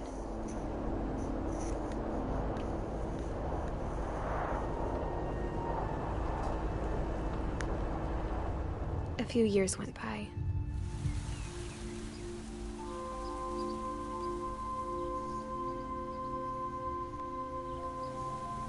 My mom didn't like to talk about it.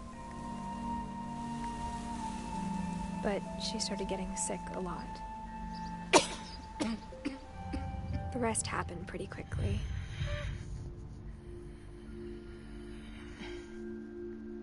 She got better for a while, and then she didn't. Oh. And then I was alone.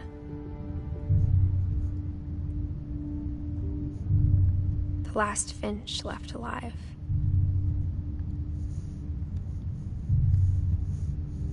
Until I found out about you. I'm still not sure what to tell you about all this. If we lived forever, maybe we'd have time to understand things. But as it is, I think the best we can do is try to open our eyes. And appreciate how strange and brief all of this is. This journal was supposed to be for you. But now I hope you'll never see it. I just want to meet you. And tell you all these stories myself.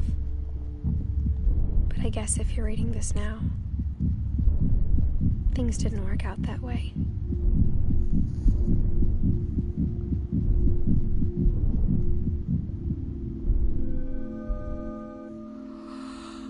This is where your story begins. I'm sorry I won't be there to see it.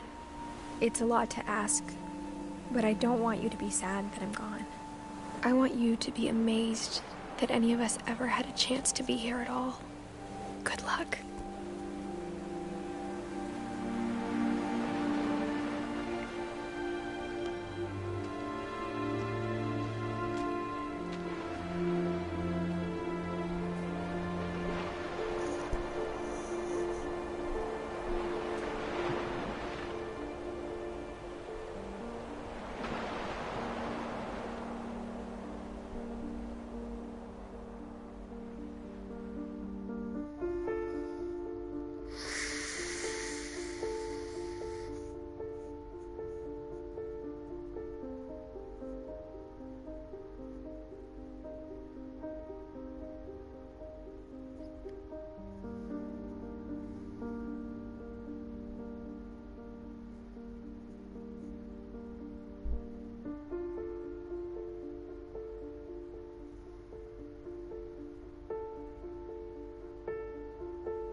There you have it. What remains of Edith Finch?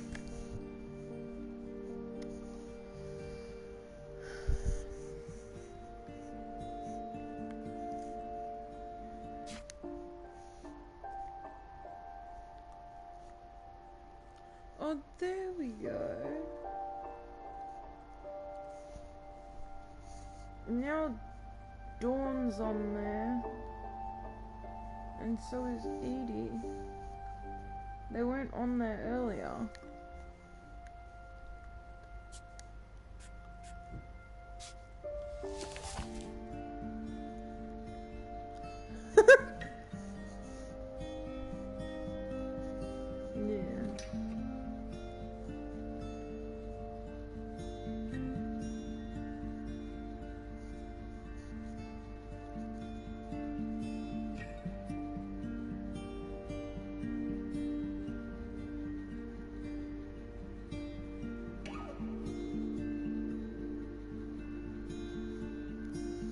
I definitely paid a lot more attention to it this time than I did the first time I played it.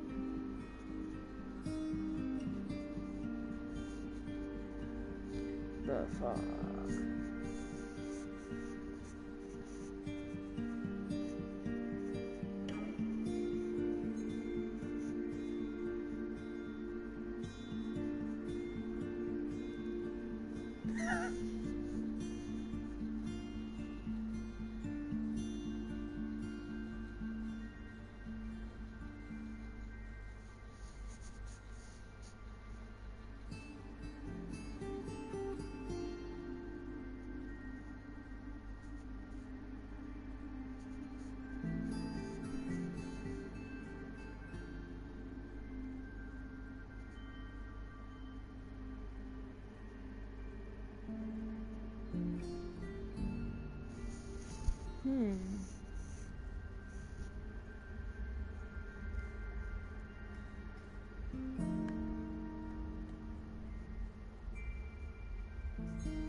Fuck, I love this game. Because I've played it twice now. And it still makes me sit there and fucking think. In silence, even. Just out of, like, surprise. Or, like, yeah. I don't know how to explain it.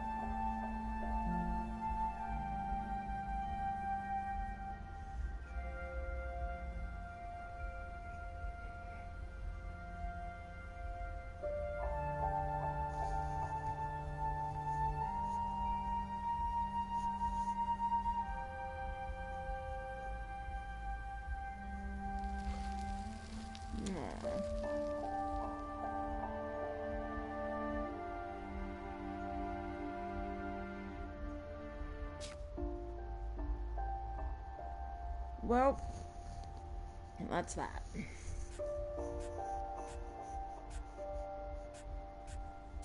Replay a story?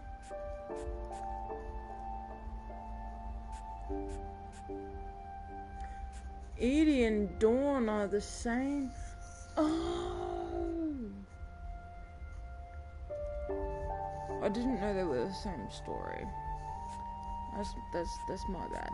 Whoopsie. But yeah.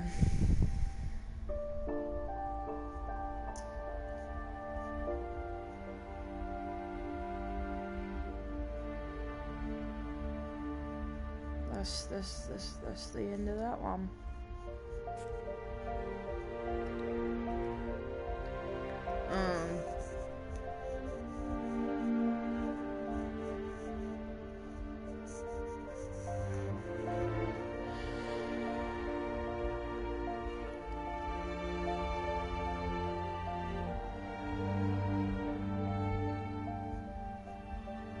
It still stuns me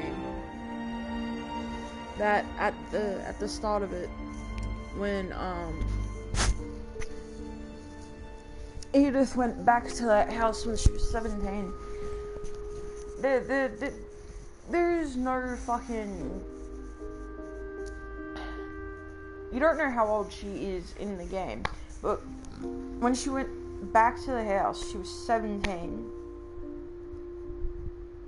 and 22 weeks pregnant.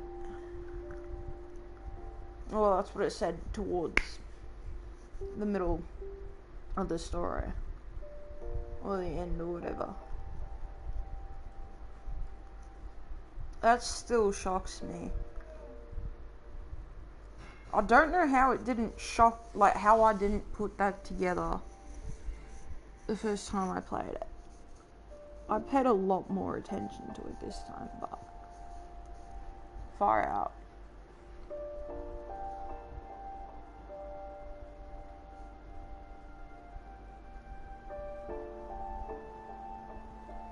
Well, I'm gonna go think about my life decisions.